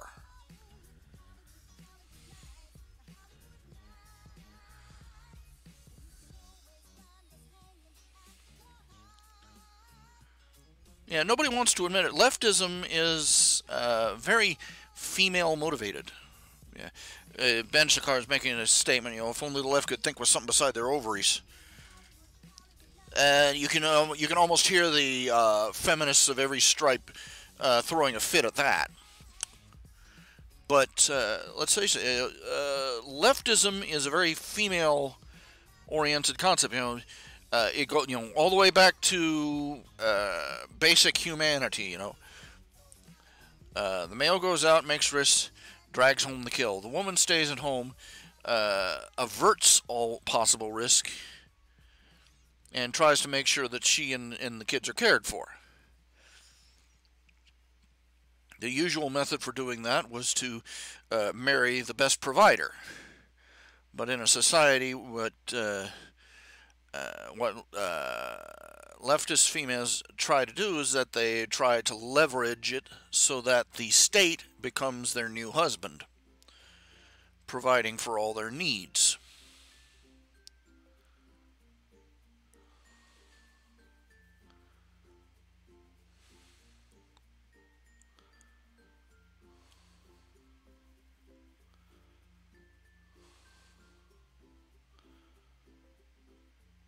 You say that out loud, it's like, and everybody even the people that would be inclined to agree with you are drawn back like you're like you're summoning Candlejack or something, or you're looking in the mirror yelling Candyman, Candyman, Candyman, and they freak out on you. Oh my. Cramp in my gut. I haven't managed to do anything yesterday. Haven't gotten anything done today. Well, other than this, if you can call this doing anything other than ranting. I'm considering maybe I should put a Patreon bucket somewhere on this YouTube site. Because I'm sure not making money from the ads.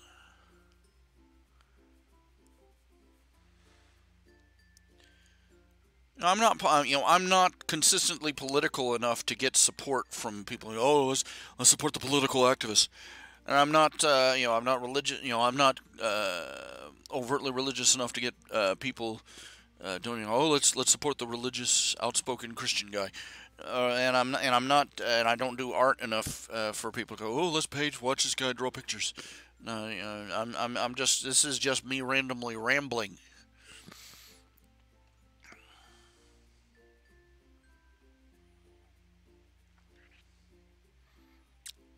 Not sure if it's quite enough.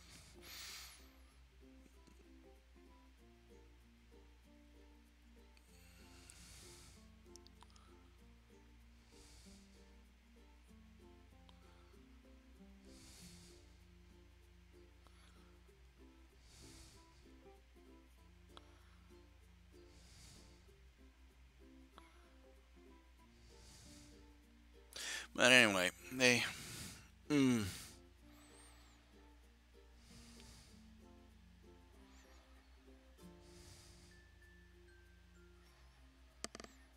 I saw a thing on YouTube. Some guy was doing a commentary on criticizing the.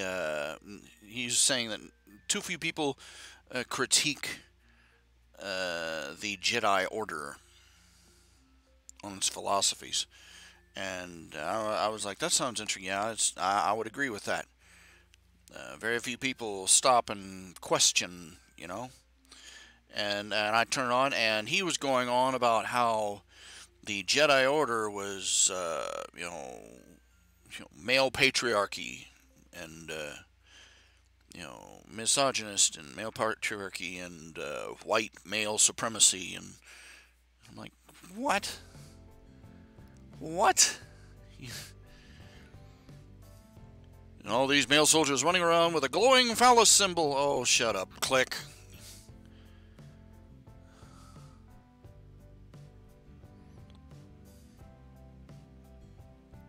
This guy was basically concluding that the problem with the entire Star Wars franchise was that it wasn't feminized enough.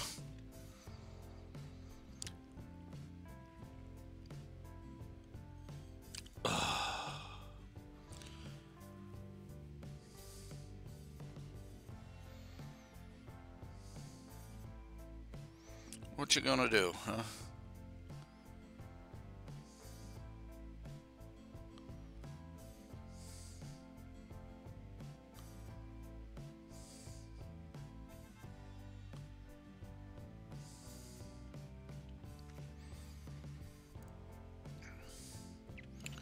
Woke. I hate the term woke. Like I said before, is woke. It's just another way for them to pat themselves on the back for their imagined superiority. That they are they want to imagine themselves as the first generation to be consciously aware of things. That they're like the fascists, they're like the Nazis. They want to believe that history begins with them.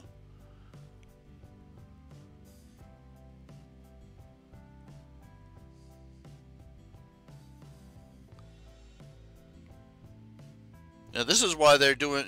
This is why they're going out of their way to retcon so many franchises. Do remakes of them. This was their objective behind remaking Ghostbusters, behind the entire storyline of the new Jedi, the new Star Wars movies, about how the past needs to be erased and let go, and to make that kind of thing. They want to erase the past because they think that existence begins. They think the whole universe begins with their arrival in it.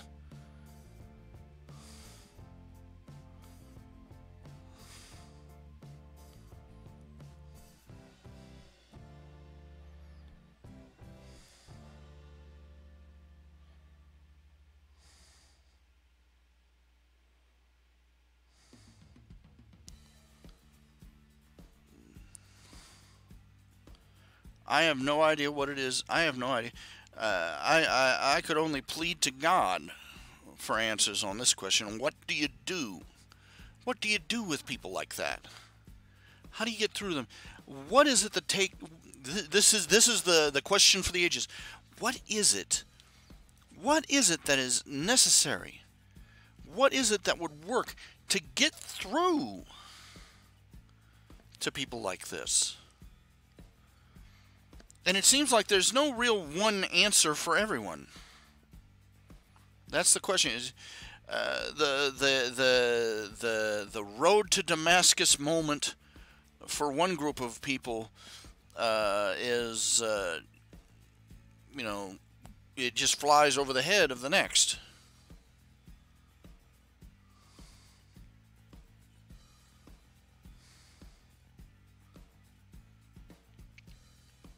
I remember back in back around 2001, 2002, there were a lot of leftists that came out. They went hard right. Comedians, columnists, you name it.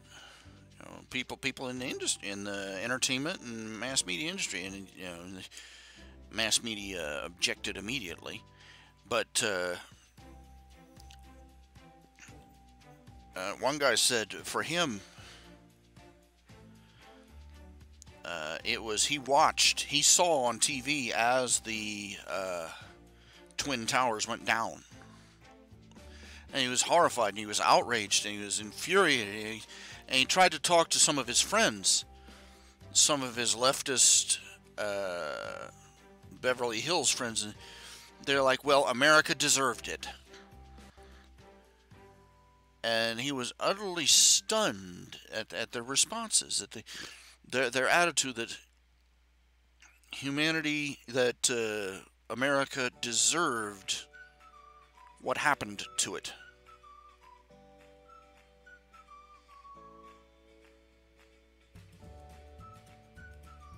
And finally, it was the breaking point for him. He realized that his friends were as bigoted against America and everything it stood for. They were as bigoted against America as any Nazi or Klansman was against a black person or a Jew.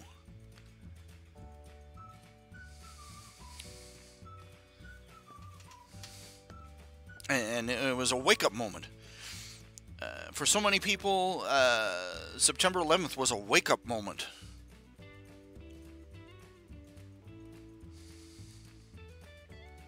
I can't remember the name of the guy. Is Dennis Miller or Dennis Leary? Let me look him up. Well,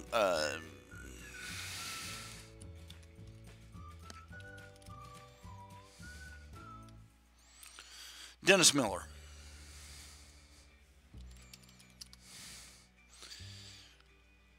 He became very outspoken conservative. His stage performance just ripped the left up one side and down the other.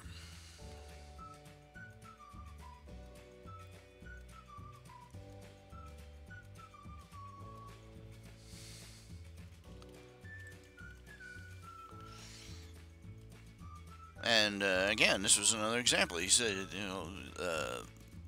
it was these tragedies, these attacks on America. It had to be, it was the breaking point for them.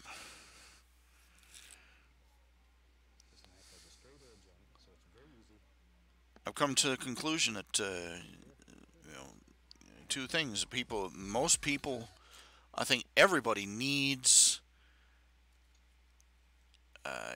That road to Damascus moment, something too big for them to ignore it, but it has to hit them from a personal angle.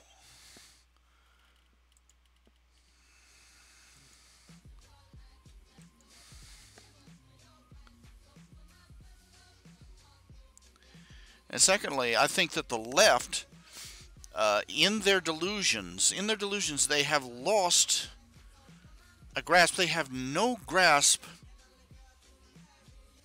of the idea of pushing your luck too far.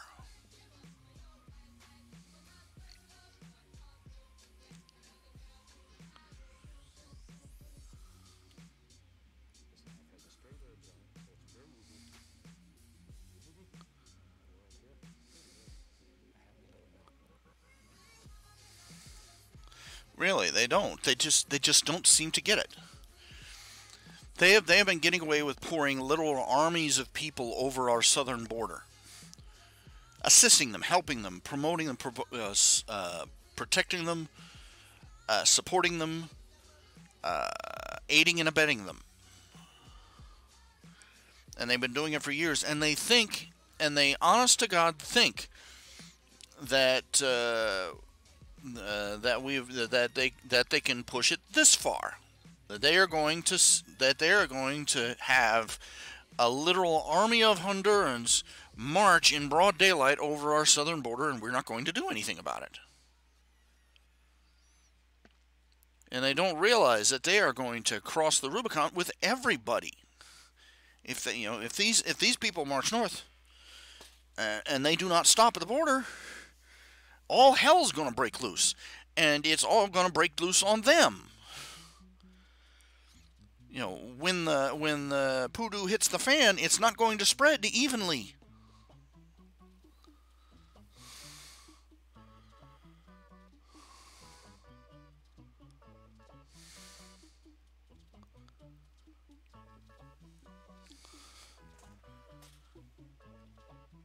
There's something about leftism. There's something about there's something about. Well, let's cut it down to the chase.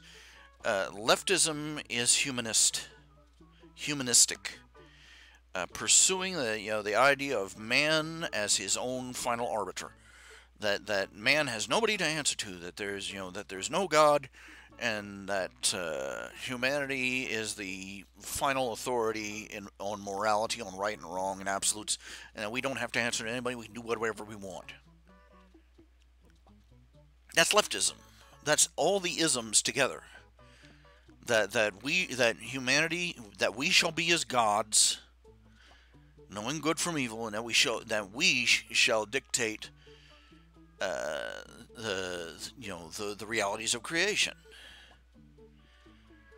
The right, on the other hand, regardless of individual faiths and beliefs, they lean Christward. They lean towards a belief in a higher moral authority than man, and that he is not going to be particularly amused if we keep trying to push it.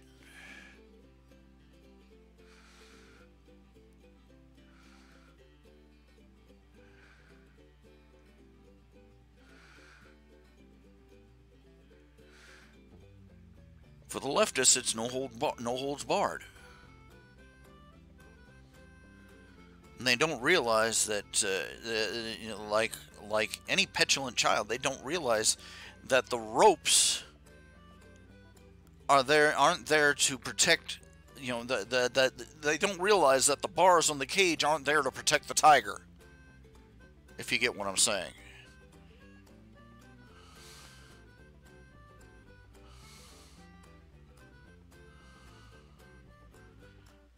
So inevitably, the left will take things to their inevitable conclusion. Travesty and tragedy for all.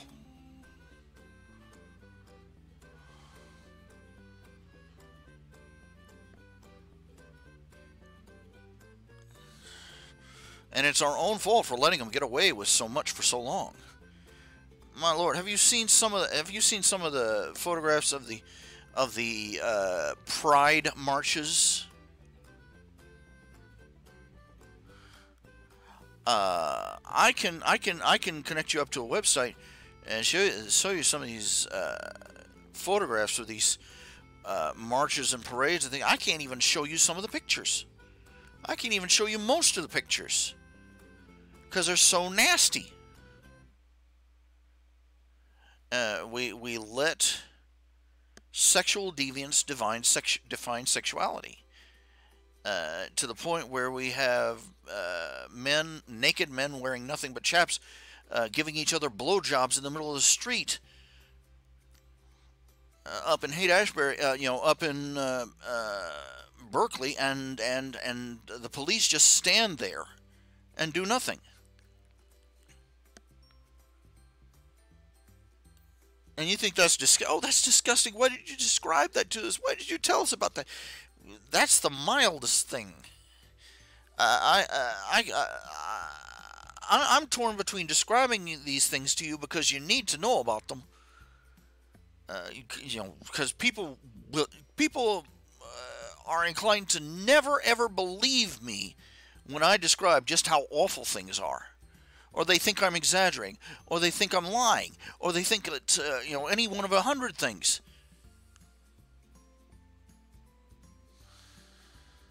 I'm torn between not showing you these things because they're so horrible, and thinking I have to show you for you to understand, realize just how horrible it is out there. We have let. I'm sorry. No matter how you cut it, it's just basic facts. No matter how no matter how they redefine it, no matter how many paid-off professionals they get to say otherwise, homosexuality is a perversion. It is an aberration. It's a deviancy of normal human sexuality. It's just as messed up as any of the other perversions out there, and worse, because for thousands of years we've known of the horrible consequences of letting it run amok. And no, I'm not talking about Sodom and Gomorrah. I'm talking about the spread of disease, the spread of deviancy, and the general lowering of standards. You know, this is the first thing through the gate. It brings everything else with it.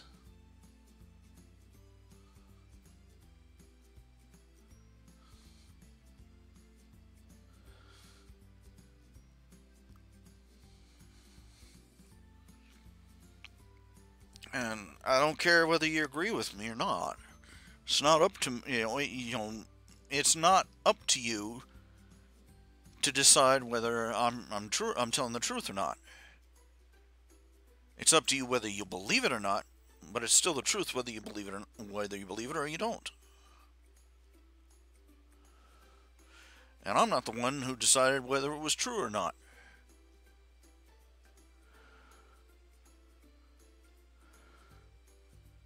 We warned y'all. You see, we told you so. That could be the slogan of conservatives and Christian. That could be the slogan of Christians throughout history. See, we told you so.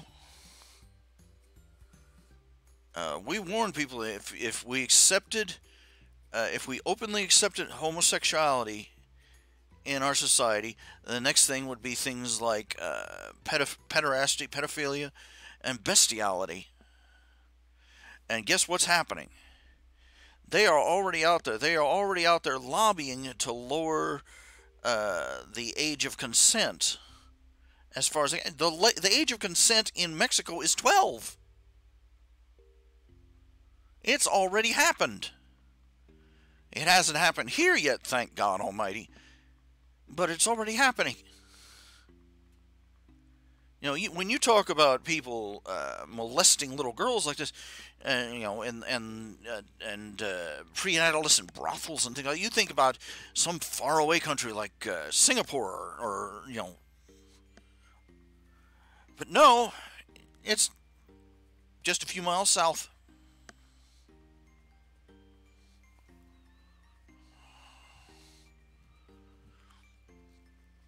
We have so-called psychologists. Psychology organizations are out there saying that they normalized homosexuality, and now they're pushing to normalize pedophilia.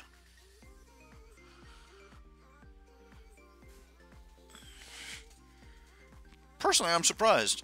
My money was on bestiality getting through the gate next.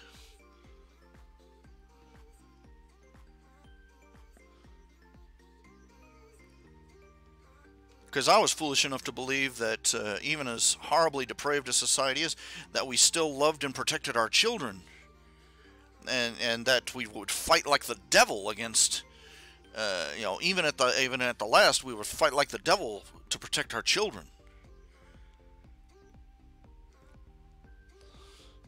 And maybe we'd be of the mind to think that Bessie the cow and Seymour the sheep can look after their own.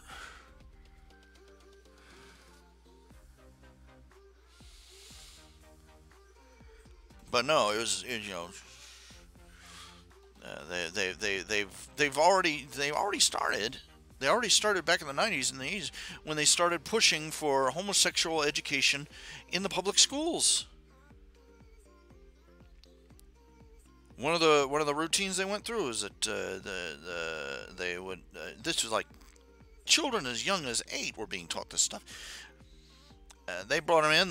They played a clip from the Circle of Life. They played a clip from the Lion King, the Circle of Life. The opening credits, and then they told them, "Did you know that the man who wrote this was a homosexual?" And they had them all, and they had the kids all, put them through the whole routine, and then had them all recite at the end, "Being gay is okay. Being gay is okay." That was literally what they were doing. One of the things they push, they've caught them out pushing kids, telling them, if you decide, teenagers whose hormones are already in a boil, It's one of the things most people don't talk about is that at that age, at the early stages of puberty, it's very common for young children to develop a same-sex crush in the first stage. When their hormones have just been put on the boil, and they're still figuring out what the heck's happening to themselves and their body, and well, they'll start crushing on a particularly masculine or particularly feminine same-sex older child. That usually fades within a few weeks to a few months and they move on. But now they're out there encouraging it. Stick around for the fun, kids. And they're out there. One of the things they're telling kids is that if you decide to get sexually active, try and find yourself an older man to help guide you through things. They're literally advocating for them to go out and find a veal hound to help initiate them into the club. I should have seen it. It should have been obvious to me that the pedophiles were going to be the next on this, because the vast majority of pedophiles, the disproportionate number of cases of child molestation, same sex. You will note that in all these cases in the church, in the Catholic Church rather, of these priests molesting, it's always about priests molesting young boys. There have been cases of molesting young girls, but there are much fewer. Part of that is that they said one of the things they tried is that they encouraged gay young men to go into the priesthood.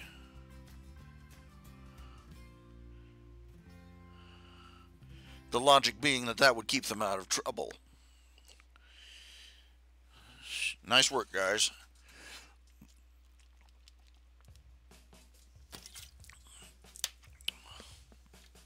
And statistically,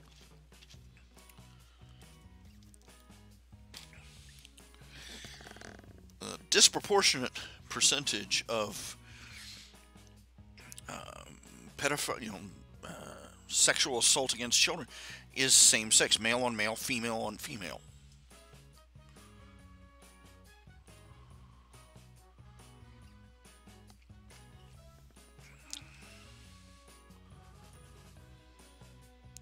Once you've chucked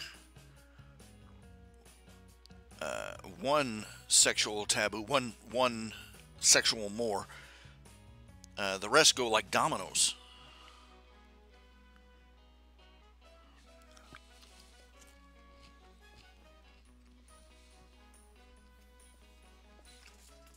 And usually in the most horrific pattern possible.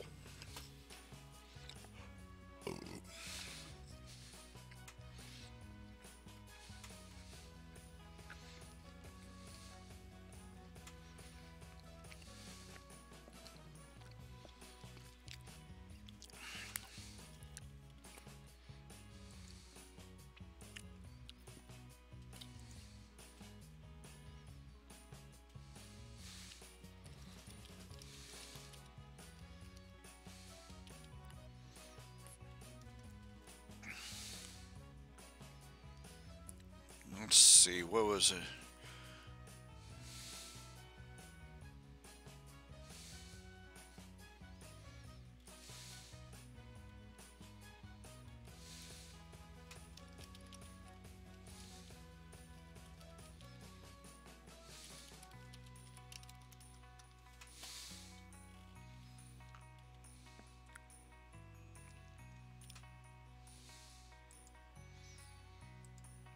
I can't remember what the name of the website was.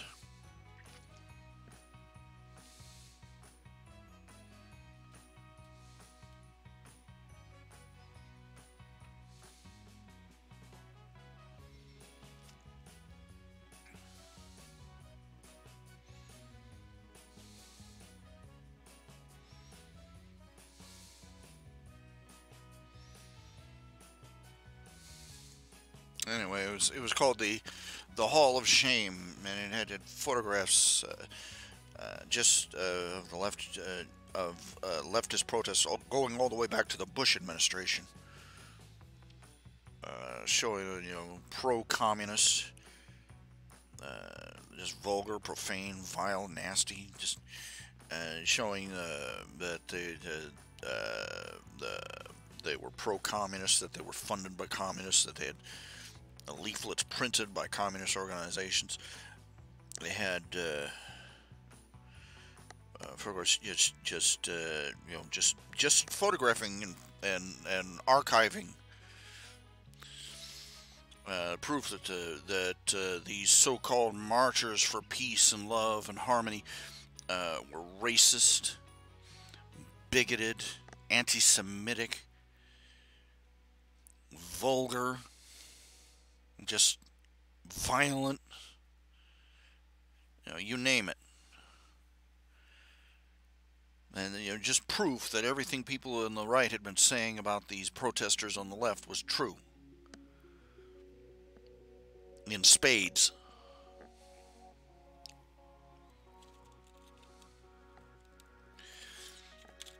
But the point, and I did have one way back when I started on this particular branch of the rant, is that the reason the left acts as if there's no such thing as crossing lines, because we have never, we have stopped holding them accountable. It's our fault. It is our fault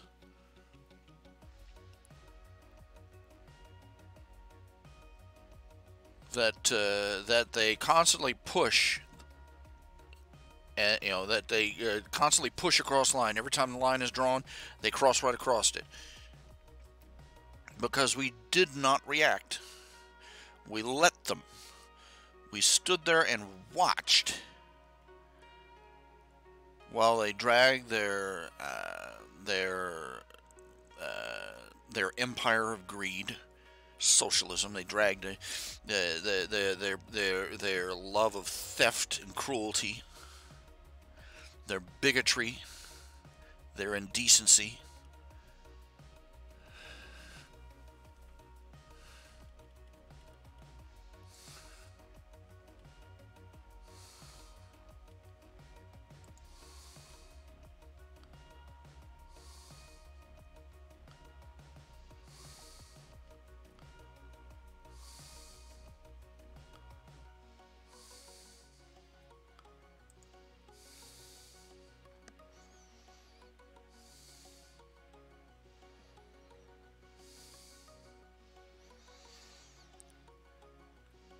We let them, we didn't have a line. We let them trample over the line as if it wasn't there.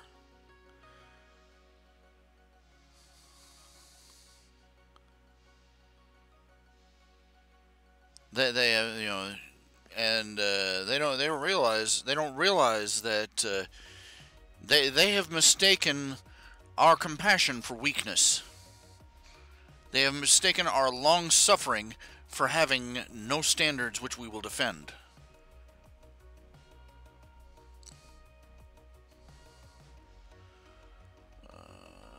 They're going to cross a line and find out just how horrible the consequences can be.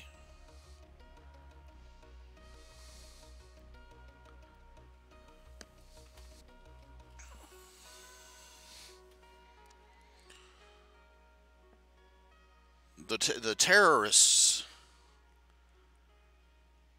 of September 11th, they thought that of 9/11, the Osama bin Laden and his trained monkeys, Saddam Hussein and his bloody regime, the Taliban, they all thought that we had no standard, that we would keep crawfishing. They thought we were a paper tiger. They thought that the more they pushed, the further back we'd fall. And they found out, to their horror, that this was not the case.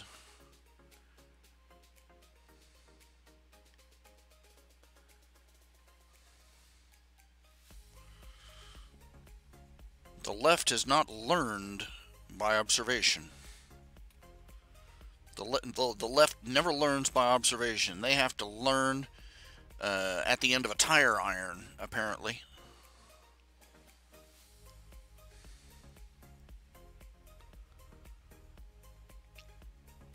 I've mentioned this before.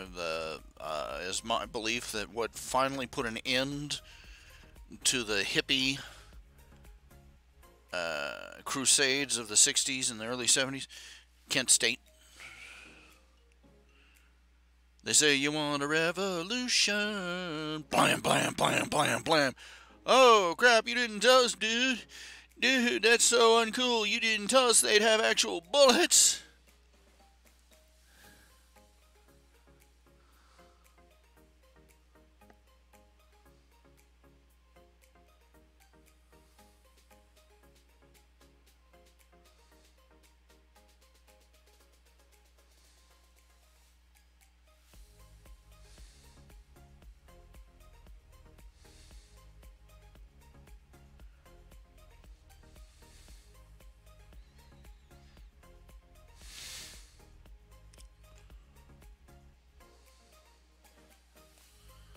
What a bummer, dude. It's a bad trip.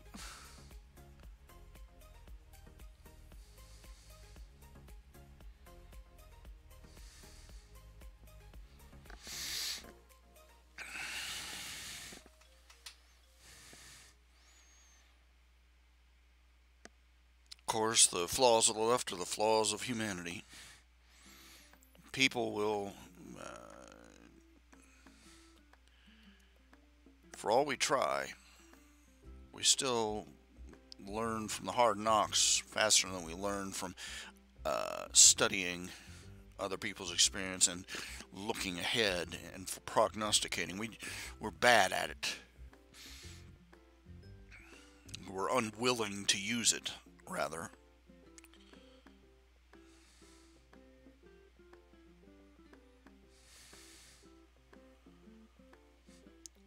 Now, I'd appreciate if y'all would say something, you know. Far out, man. You're right, man. You're a jerk, man. You don't know what you're talking about, man. Say something. Say anything. Are you still there? Can you hear me? Is this stupid mic? Yeah, the mic's on. Good. These things must be checked from time to time.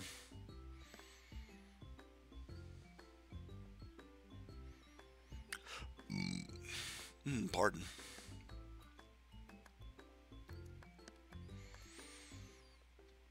Talk to me, Ben. Let's see who's... I can't tell who's here, you see.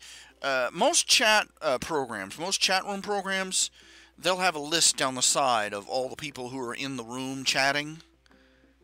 But not YouTube. You know, that's too plebeian, I suppose. No, I don't know what plebeian means, so, you know, could mean that. I don't know.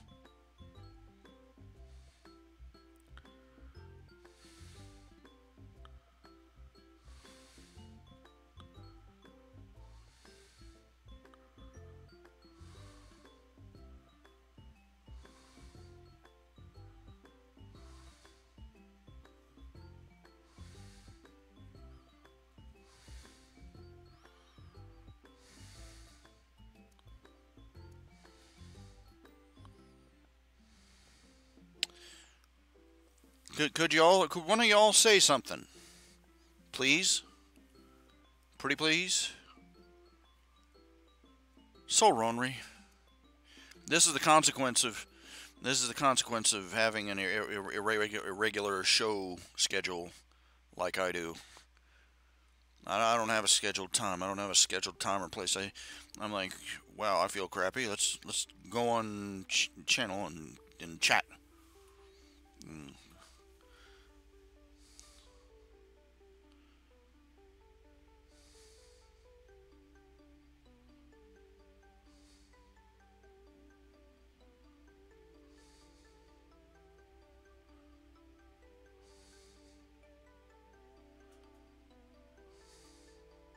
Now, Do you have a topic that you'd like to talk about? Any topic. Tell me something. Say something. Say anything. Say anything about anything. Because I'm finding myself getting stuck in a rut. I'm getting stuck in a rut. Talking about the same topics over and over again. And that's no good. So if you got questions, when are you going to post this? When I do it, let me save you some shortcuts here. When am I going to update this, that, or the other? When I draw or write the next one. Birthright citizenship. That's an interesting one. It's been pointed out that the purpose of birthright citizenship was to guarantee the right of slaves after the Civil War, the right to vote. They had been born slaves here, now they're free, now they should have the right to vote. That was the purpose of it. It wasn't so that Pedro could throw his wife across the state line just as she shot the next of their 12 kids out and they'd have an anchor baby. No, that wasn't the purpose.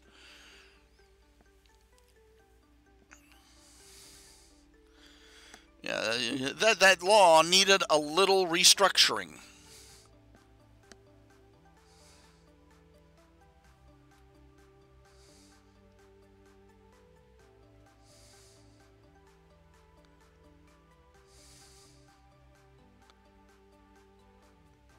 If your parents are American, you should be, if your parents are American, it follows that you're American. If your parents if your parents were born American, you were born American, and if your parents applied for citizenship, and they became American citizens, then you, by birthright, should be an American citizen. But if your parents are a couple of illegal immigrants who sneaked across the border,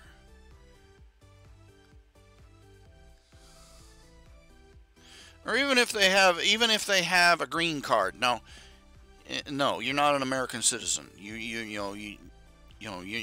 not a free ticket. You are not a free ticket into this country.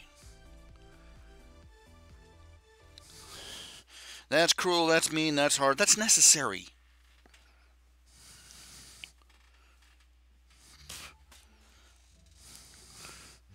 You'd think more feminists would be up in arms about this, using women like Pez dispensers to get across the border. Now, no, feminists aren't saying a thing. Birthright citizenship has encouraged them to, get their wives knocked up, whether it was wise or not, safe or not, or necessary or not, just so that they can try and cheat their way into the into the country of the United States. Now, it's not right. It's not right for the women. It's not right for the kids either. It's not the right thing, not the right thing for this country. You want to be an American citizen? You're from another country, you want to be an American citizen, you walk in through the front gate and you apply for it. The same as everybody else in front of you.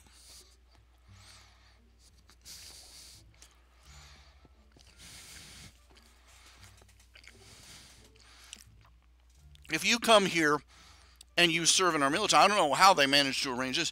These people who are non-American citizens serving in our military, those people should be moved to the front of the line.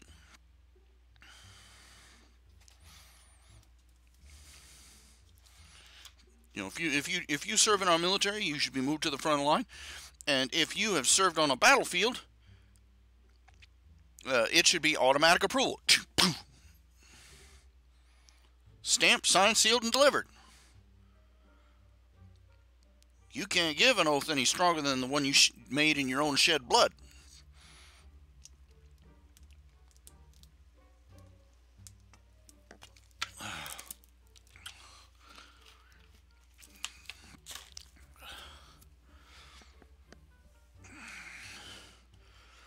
got this nonsense about people serving in our military still waiting for their citizenship to go through.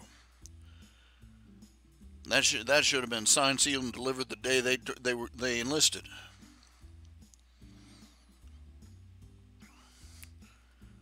Meanwhile, some gigolo jackass knocks up one of his girls and throws her across the state line just so he can drag himself along into the state on the umbilical cord.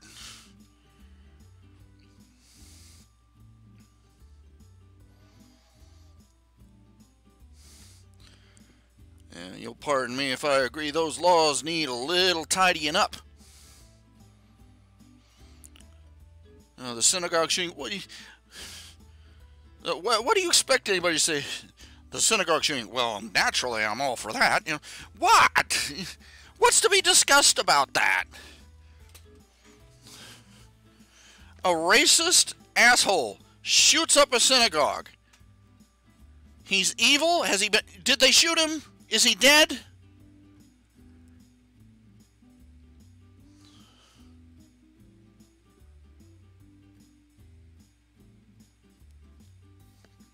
The only thing that's left up to be discussed about that is, have they shot him yet? Is he dead? Has he,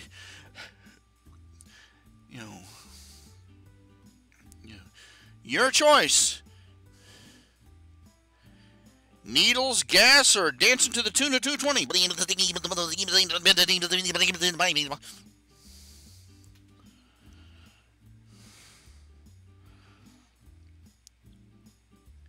He walked into a building and killed people.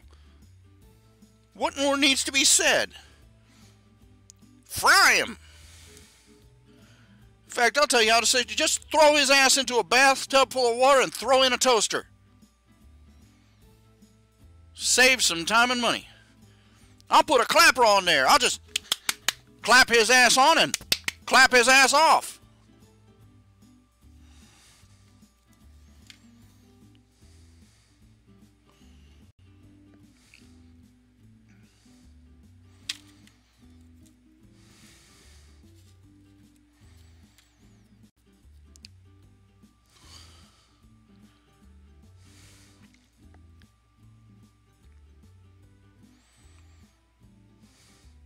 They recently found a couple of Syrian girls dead, naked, their bodies tied together and thrown in a lake or a river or something. Let me take a wild guess on who's on top of the suspect list.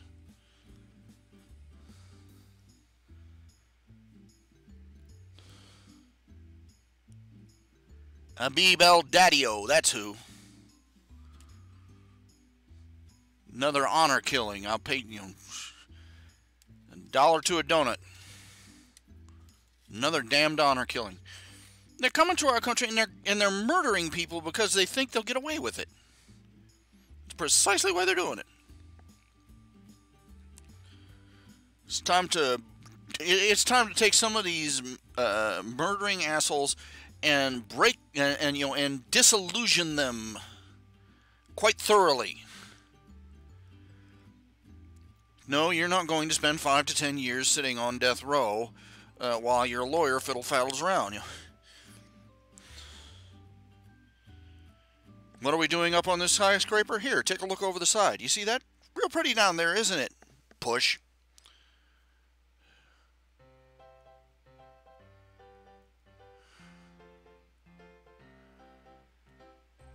$50 points, Your Honor. You hit the bullseye.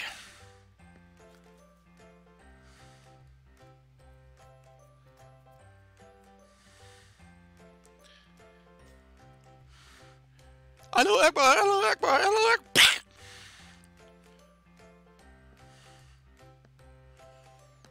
And they do this stuff because they think we're weak.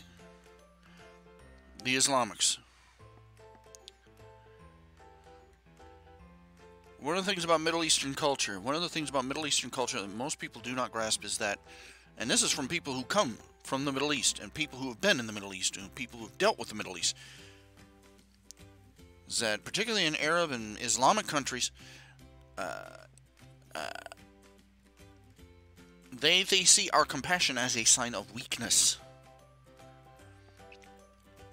All that government funding that we do, all the charitable donations and stuff that our country pumps into those regions.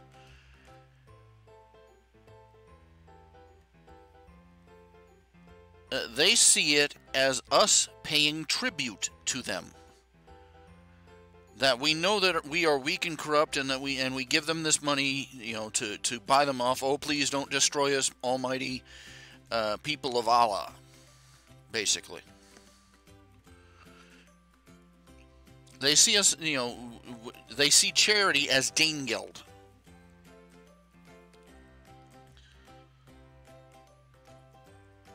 You want to know what Danegeld is? Look it up. You're on the internet.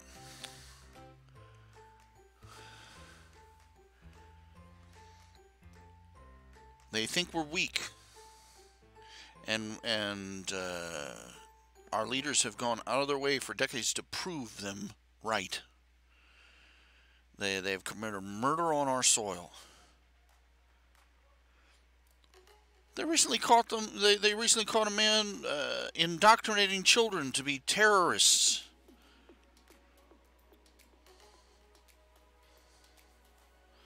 Teaching them how to set bombs, how to do school shooting, in a camp out in the desert. Here in this country.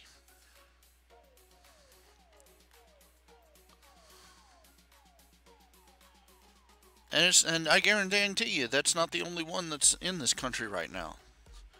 They're all over this country. If there is a look, wherever this is Islamic tradition. Wherever they plant a mosque, they consider that conquered territory. That's why they were so determined to plant a mosque in the area of the 9/11 of the Twin Towers.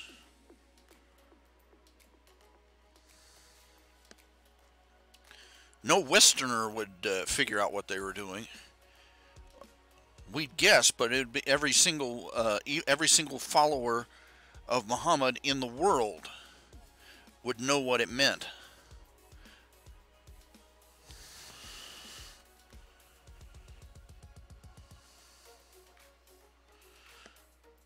We want to pretend that the enemy is anybody but who he is. Islam. Not radical Islam, Islam, period. The only difference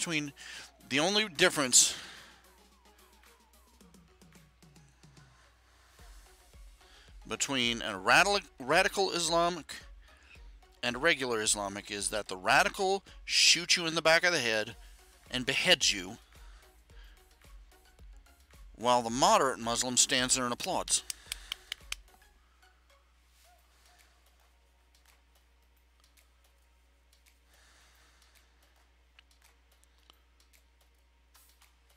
Well, Betty, I've heard also phrase the radical Muslim says, "Do what I say, or I'll cut your head off," and the moderate Muslim stands there and says, "You'd better do what he says, or he'll cut your head off."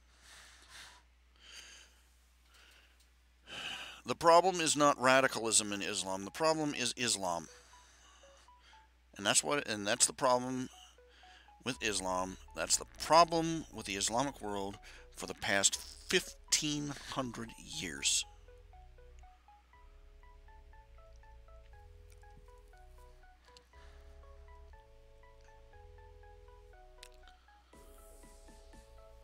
The Soviet Union, in the end, was a paper tiger.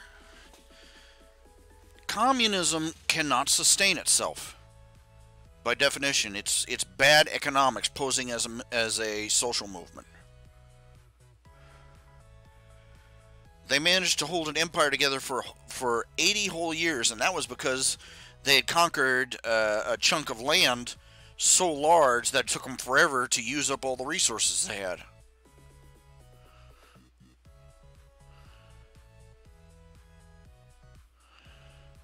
Even then, they spent the entire time with millions of people starving to death in the streets of their cities. Their outcome was inevitable. Islam, however, is a zealot's philosophy, one that can survive in a complete wasteland.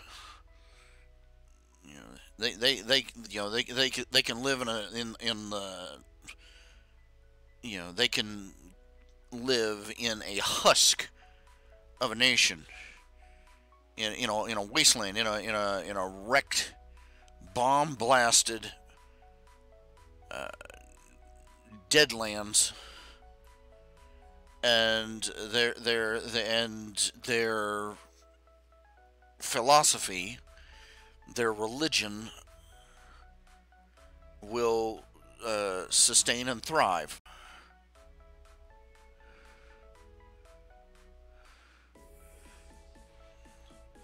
Islam has managed to has over the past 15 centuries turned countless nations into absolute shitholes, and kept them that way for longer than European civilization has been around.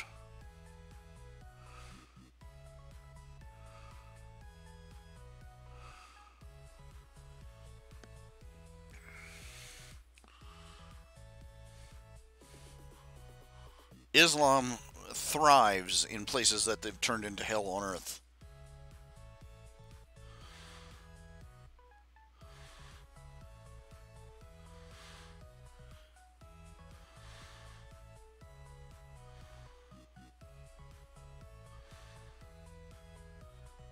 If we aren't very careful, if we don't wake up, smell the coffee, if we don't start accepting the truth, if we don't start stepping up and fighting back to defend Western civilization, we'll see them do it to us.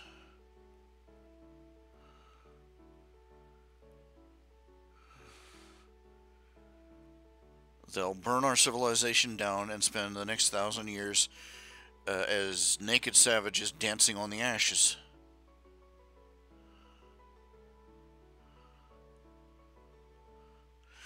Don't I mean, when they talk about the golden age of the Islamic Empire, about how they had such wonders, and horse shit. Islam is a conquering philosophy.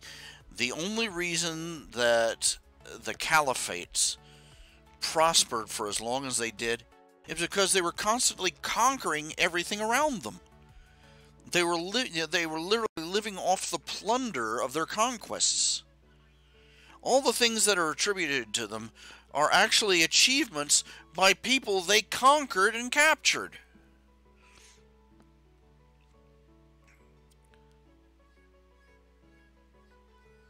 They pilfered them and they stole the credit for them.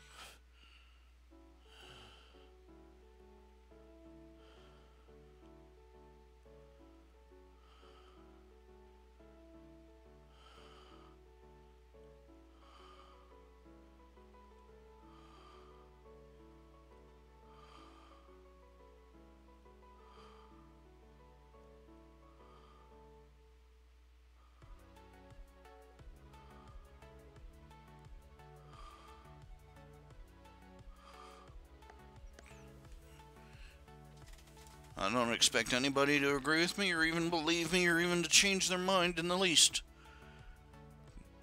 Why? Why not? Because of Noah.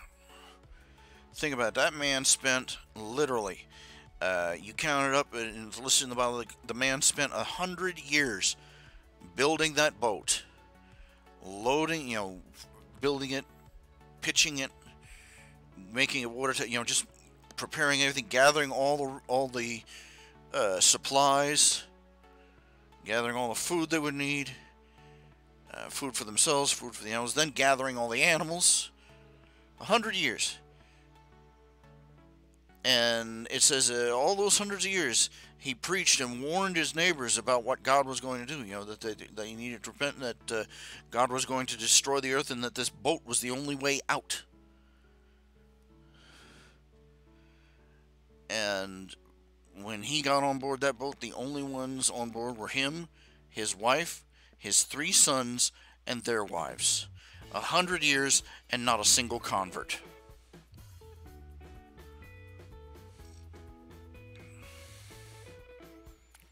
I guarantee you there were a few millions of converts about 5 minutes after the rain started. By then it was too late. Human beings haven't changed in the least. If anything, we've changed for the worse.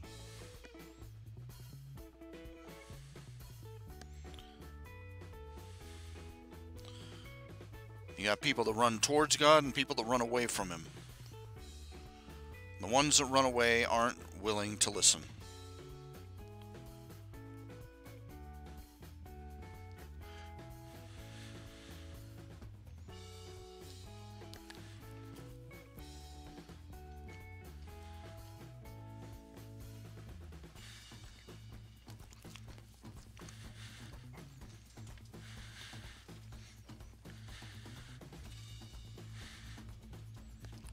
I'll be back in just a moment.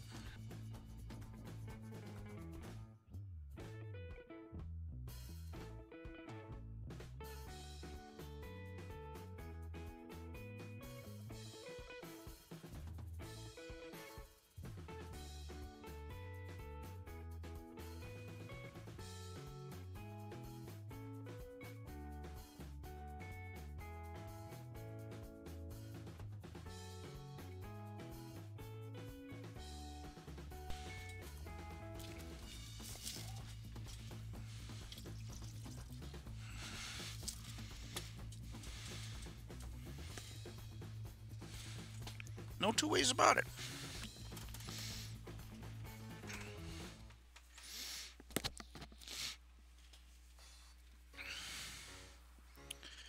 People don't quite get it. Look at what Islam teaches. Islam teaches, and this is how it has been taught for 1,500 years by the religious leaders. I can't think of anything stupider than a non-believing Westerner standing there holding a Quran saying, "Oh, this is not what it says right here. This isn't really."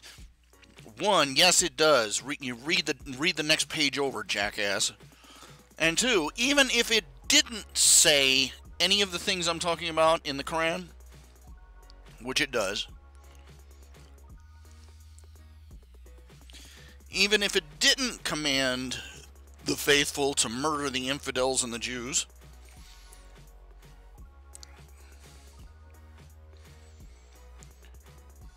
do you know how irrelevant that is? Because that's what the holy leaders of Islam have been teaching their followers since the days of Muhammad.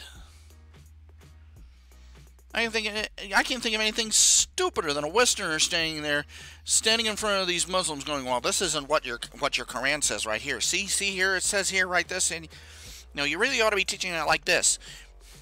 What do they think? They think the Muslims are going to go just dope slap themselves in the face and go, "Oh my goodness gracious, we have been getting it wrong for 15 centuries. Thank you, Western white person, for figuring it out for us."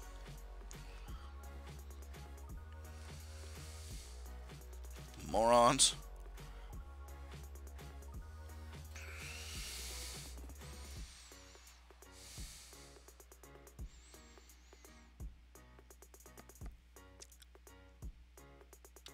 This is the fact. This is how they've been taught. The Muslims have been taught that if they murder an infidel or a Jew, that they will go to the Garden of Allah. They will go to heaven, and they will partake of where there are fountains of wine, and a literal 57 virgins waiting to service them and their every physical desire. They have been promised that if they murder one of us, they will get eternal poontang and booze.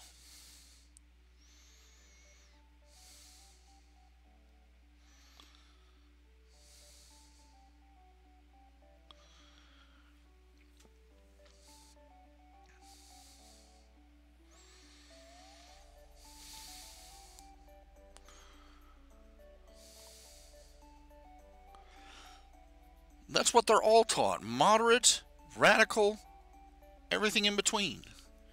That heaven is a place full of sex and booze, reserved for the most faithful males.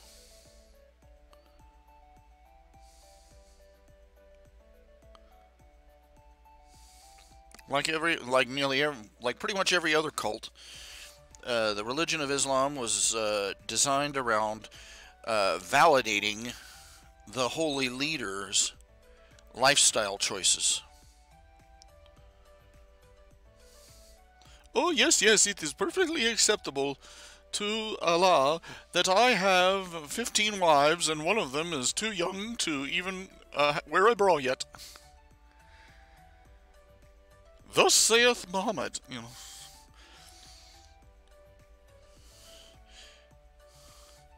It's amazing how many of these religions, these religions and cults and sects all seem to these just seem to justify the holy leader living in luxury, boozing it up, and doinking all the females he wants.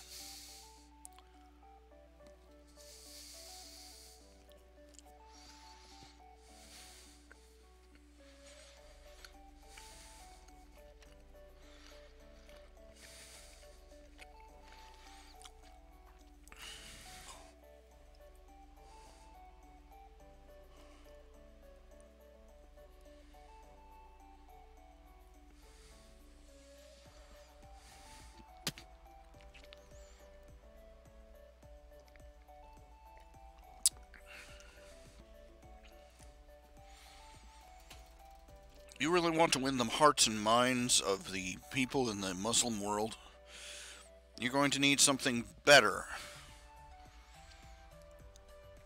than Western pop culture and 6-packs of beer.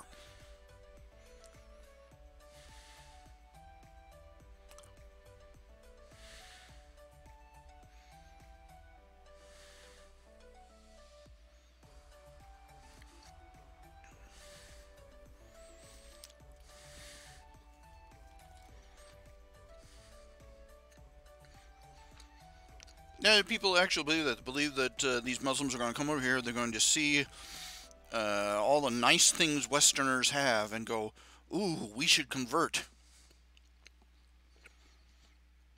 Know what they're going to do, like every other conquering nation has ever done. They'll look at all the nice, shiny, wonderful things that Western civilization has, and they'll go dibs and start lopping off heads.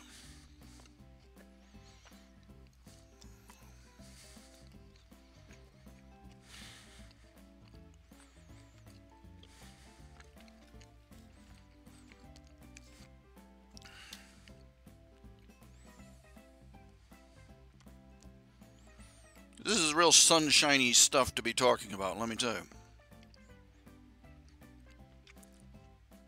Anybody come up with a different topic before I depress myself to death? And,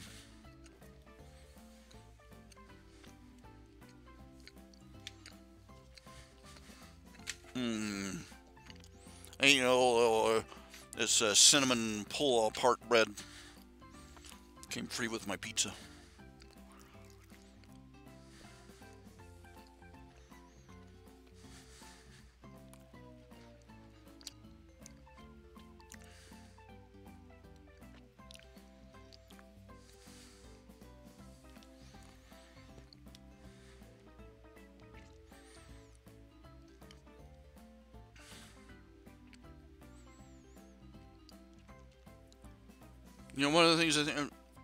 One of the things I think would have helped our country greatly is if we kept our voting age as high as it was. The usual suspects pushed in the 60s to drop the voting age to 18. Because they figured the young, dumb, and full of crap segment of the population would do whatever they wanted. That was the boomer generation during the 60s.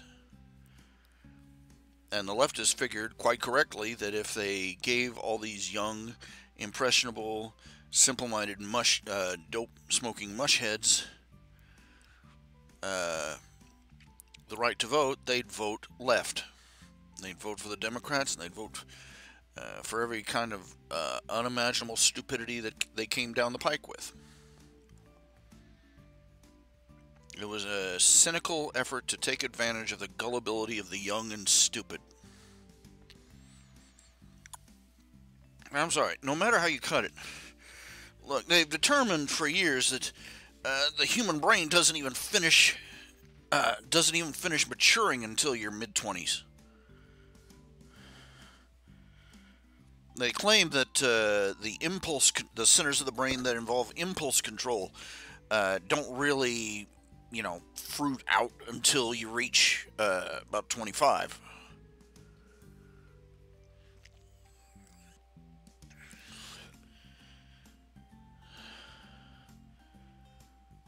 There's also the cultural fact that in our society,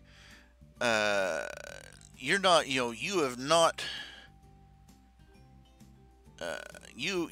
even get out on the job market until your mid-20s. On the serious job market, the usual path is grade school, high school, college, and then out to a career. It's only when you're 18, your most advanced thought is whether you're going to get anywhere at the prom. By the time you're 21 to 25, you've actually spent a few years out of school, living in your own place, working for a living, paying taxes, and generally getting what most of us would call life experience.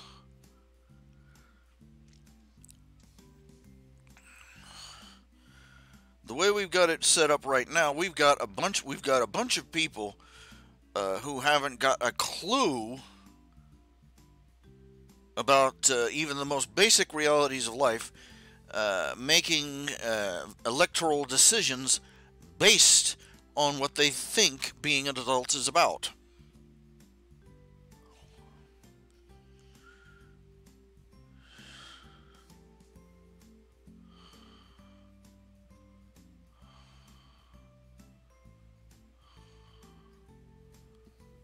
That's not to the good.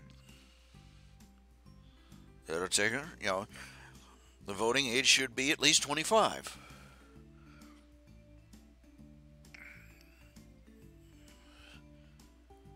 You wouldn't see so many people voting for foolish things like mandatory minimum wage raises and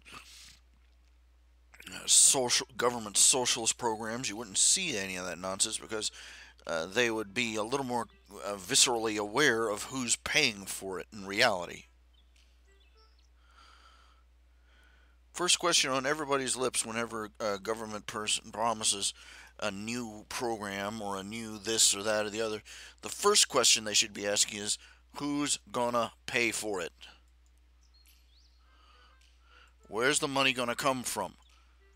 And if they tell you any stupid nonsense about raising taxes or dipping into other funds, just bounce them to the curb. No, it's...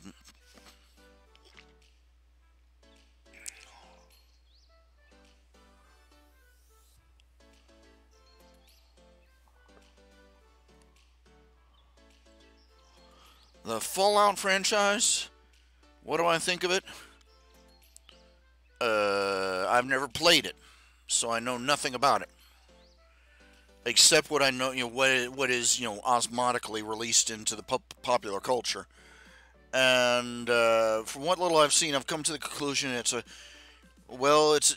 pretty much typical of what I expect of the young, dumb leftist generations of today is a rather open, backhanded, you know, just a backhanded insult against the entire previous generation, the generation of the 50s and so forth, and all the work they did to build a better country.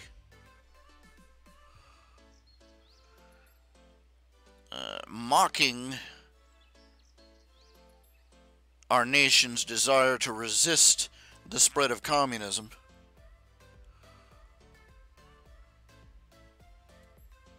is the sort of thing people who have never actually had to deal with a communist empire laugh at. They wouldn't be laughing if they had spent a little time with the Vietnamese boat people. They wouldn't be laughing about the Cold War if they had spent any time with refugees from countries all over Europe. Or any of the poor bastards who had to climb over or tunnel under the Berlin Wall to try and flee to freedom. No, they'll never talk to those people. They'll just mock our forefathers, parody their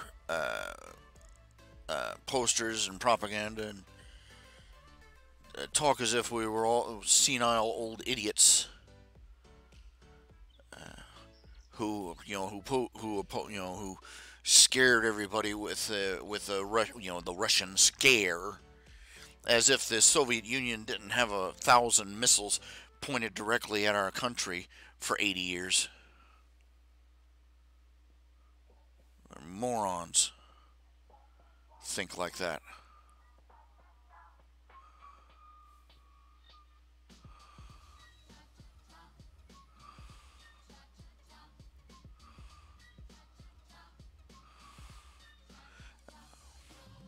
As far as the game goes, I've never played it. I don't know what its playability is like. I don't know what its setting is like.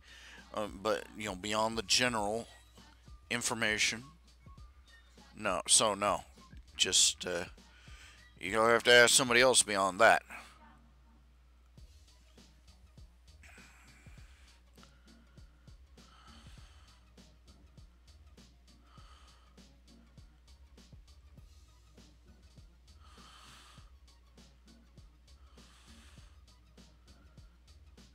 Our society's screwed up. Let's put it this way. Hitler's name has become synonymous with evil. So much so that the left uses it to attack anybody they disapprove of. But Stalin, Lenin and Stalin killed twice. He killed twice the number that Hitler did of his own people.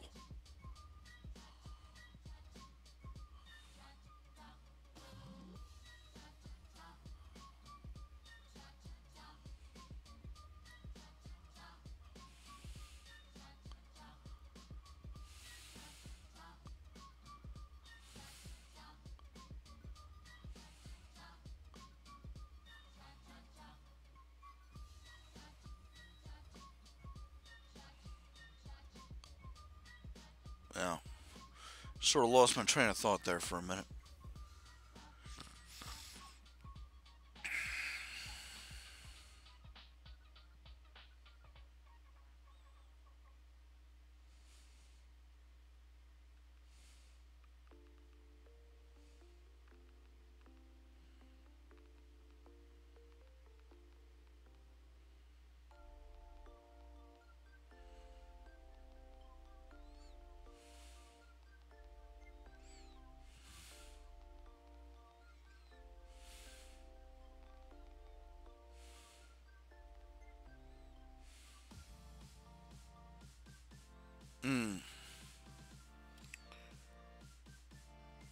What do I think of the Fallout franchise?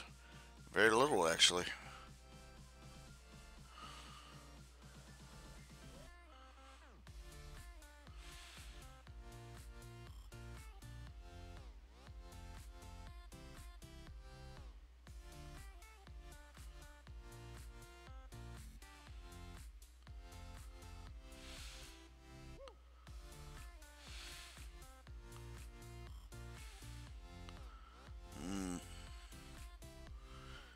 I'm getting seriously tired here.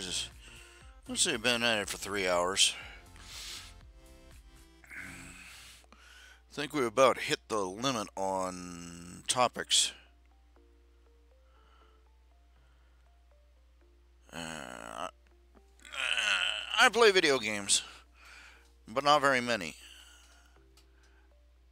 The only one I really play right now is World of Warcraft.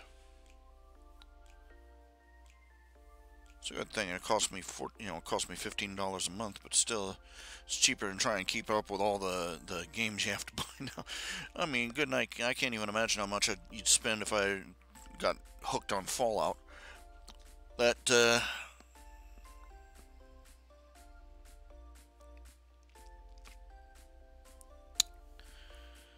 I don't know. Some games, I find this interesting. Some games, they're more fun with the cheat codes. Way more fun. But others, and this surprised me a great deal. I got into Minecraft for a while. I've still got the link on here got the program, and I played it for a while. I even built myself a little castle with a volcano. With a molten lava trench around it, and a greenhouse, and spice. Just did all sorts of things with it, and made a railway to a small. Found a small village, built a railway all the way out to it. And built another castle. It was actually a tree house, and just did all sorts of stuff. And then I found the cheat codes.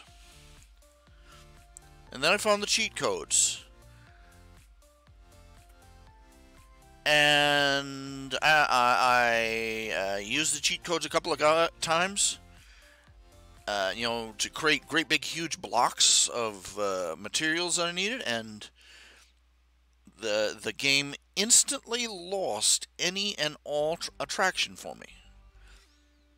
It was just boring. It immediately became boring. And the problem was that kind of boring, you can't go, well, just don't use the cheat codes, because they're always there. Once you have the cheat codes, they're always there. And you go, I could, and you get stuck in a place, and you go, oh, screw it, and you use the cheat codes again. And, the game is just, it's just not a game anymore. It's not fun. And playing a version that doesn't have cheat codes wouldn't help either, no.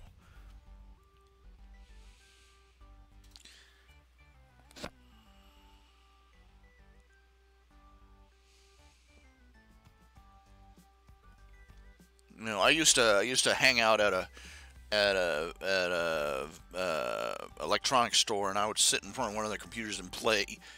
They had a display of Duke Nukem,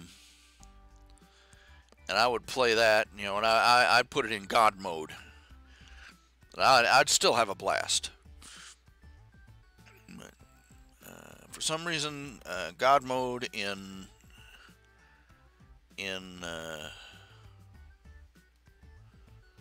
Minecraft, the fun was instantly gone. Go figure.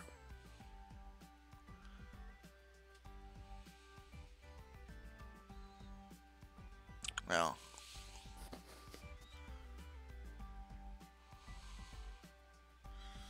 I couldn't begin to tell you why that is. What was it? No Man's Sky. No Man's Sky. That looks so interesting at first. Even before it came out, I decided I'm not going to bother with it.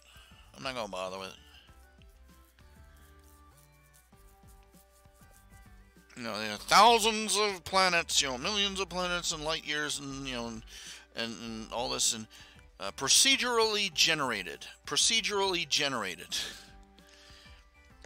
All that means is randomly generated. And the thing about randomly generated screens or maps or planets is that they all look the same. They're homogeneous. And I took one look at that and I thought, that game is going to be, people are going to find that game as boring as dirt.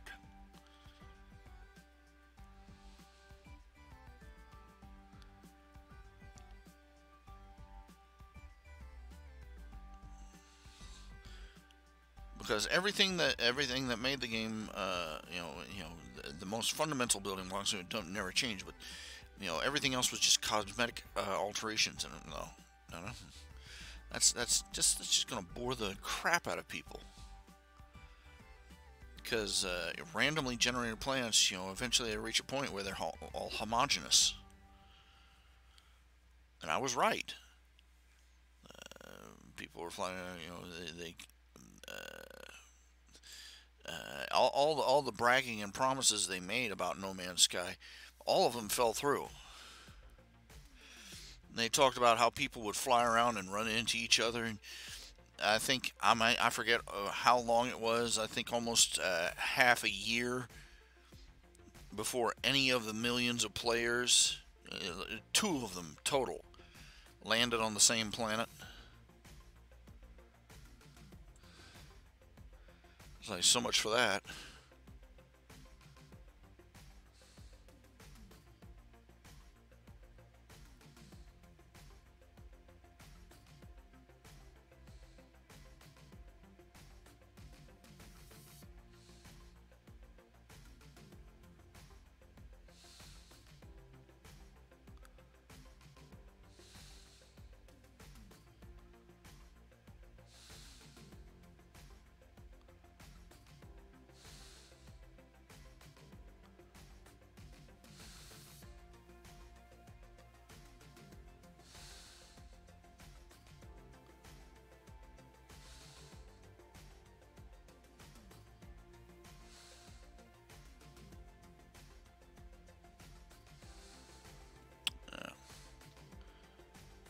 Well, and now I've lost my train of thought again.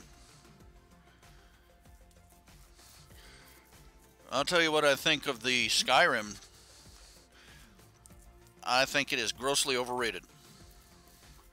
Look, I looked at it.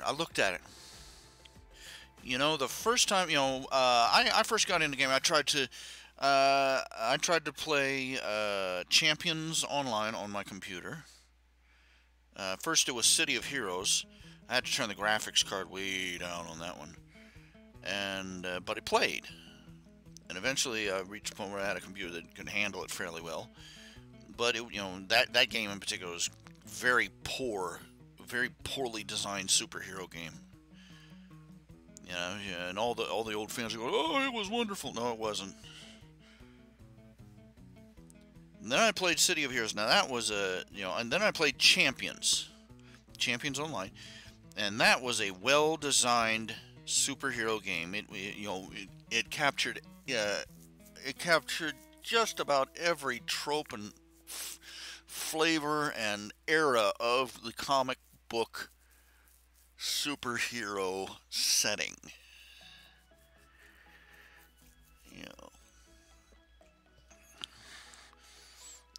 Everything from the Golden Age to the Chrome Age, and it was fun. But I don't know what kind of engine they used in that game, but good Lord, it ate graphics card for breakfast. My entire computer just groaned trying to generate even a few blocks of area, and there were entire aspects of the scene that just would not appear because the computer couldn't generate them. It wasn't powerful enough. It was ridiculous. Because I'm like, and I figured that was that sort of put me off my feed for video games for a while, computer games, because I figured, crap, if my computer can't handle this, there's no way it's going to handle anything else. And then along comes World of Warcraft. And World of Warcraft, they came out with a free trial thing. You can play up to level 20. Most people don't know this. You can play up to level 20 on World of Warcraft for free. Of course, at this point, there are 120 levels. So you're not going to get too far. But still, I logged onto it, I tried it, and I said, oh, sure, why not? And I made myself an elf druid, a night elf druid, and then I logged onto that, and I was expecting another clunky graphics experience. And boom, my character appears in the middle of this beautiful forest, and he's looking around, and I'm like, whoa! And I look around, I hear thum, thum, thum, and the camera and and the view starts shaking. I'm like, oh crap! I spin around. It turned out it was just one of the in the Night Elf cities in Darnassus they have these oak guardians, basically treants that stump around and protect the city. And I just happened to pop into place just as one was walking down the street behind me. Scared the scared the digital poop out of me. I was like, oh, it's gonna attack, But I'm like, holy cow! I mean, I was immediately immersed into it. I wasn't just some dinky little icon on a screen. I was in the world, so to speak. My character, I still, second person view, and my character was right there, but it was, deep and real, and it was awesome. And this was with the graphics at the lowest possible setting, where nearly every, just zero visual range, and everything. But it was still leaps and bounds ahead of anything I'd played yet.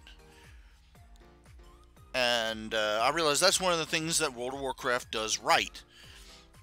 They design the game so that you don't need bleeding edge.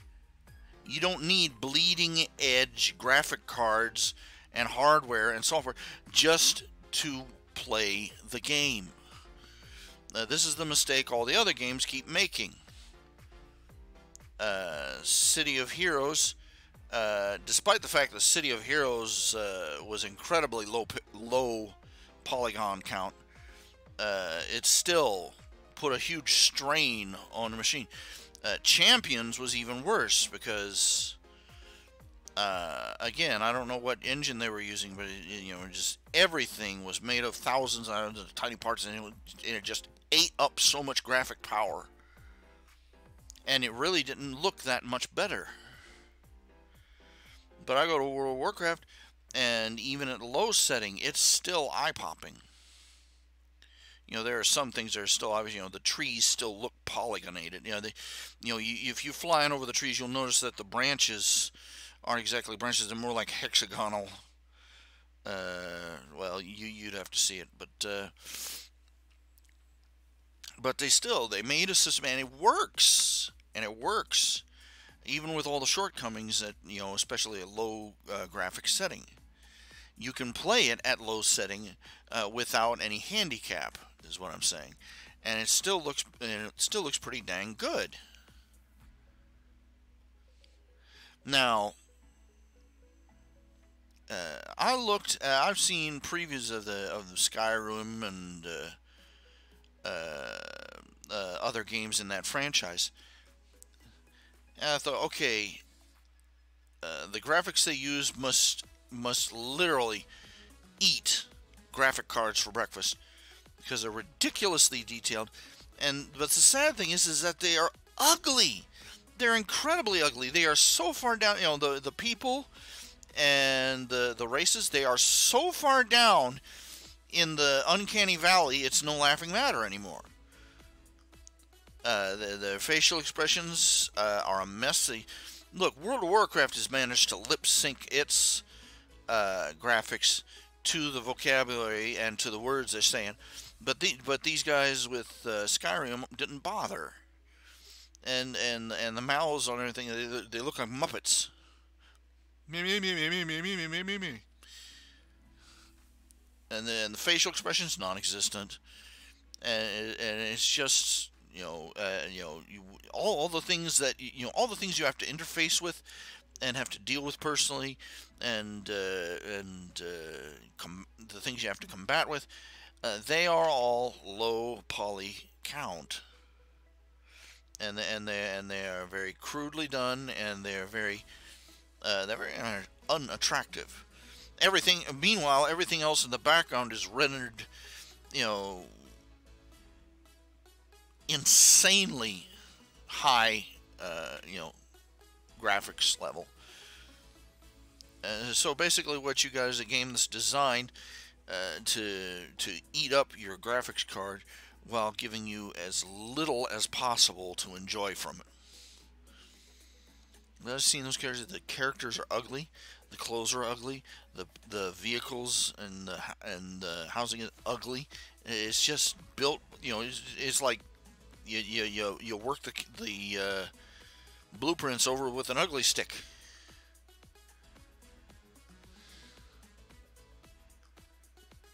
Anyway,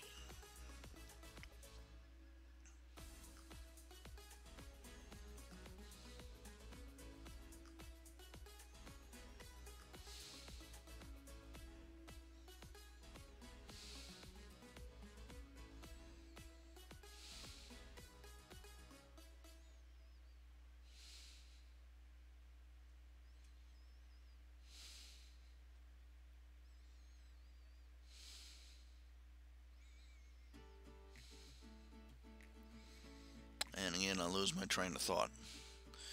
Well, anyway, it's I looked at and I looked at Skyrim and said I have no interest in playing this, and the glitches in it. And some of them are hilarious. Like when you get hit by a giant, and if they hit you in just the right way, you go literally rocketing off into space, which is hilarious to watch. But the movements are stiff, the graphics are clunky, they're gross and they're horribly over detailed. There's a basic rule of thumb uh, for drawing, for instance. When you draw a human face, the fewer it's the basic rule of thumb is the fewer lines you use to draw it and to add detail to it, the younger the face looks. All else being equal.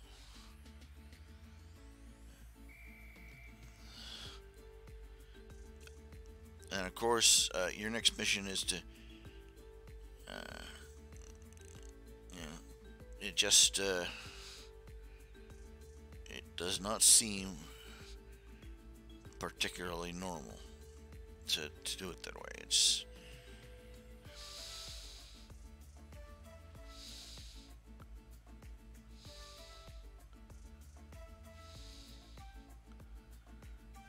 see.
Now, many of the new games suffer this problem. They try, they get ridiculously obsessed with hyper detailed graphics.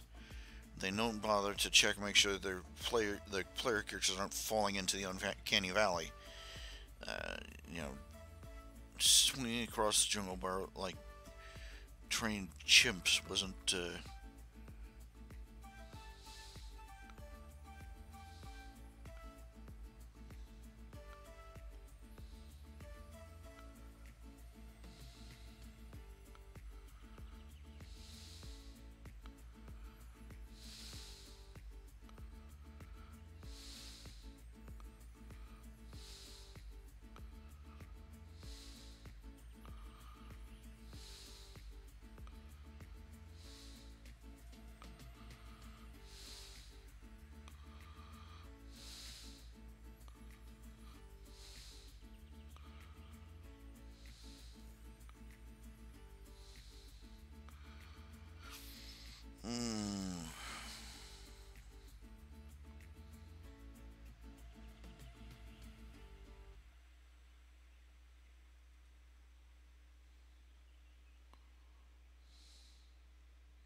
My, again, and I'm drifting off.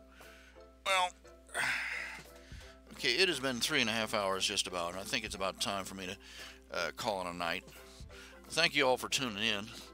Hope it was a little bit of fun, a little bit of conversation, a little bit of thought-provoking discussion. All of it one way, unfortunately, but them's the facts. I think I'll run another show tomorrow night. I'm thinking about 8 o'clock, maybe. We'll see.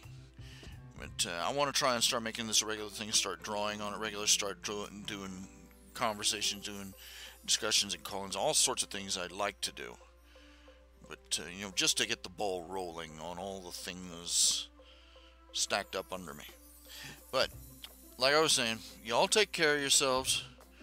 I will catch you again later. Good night.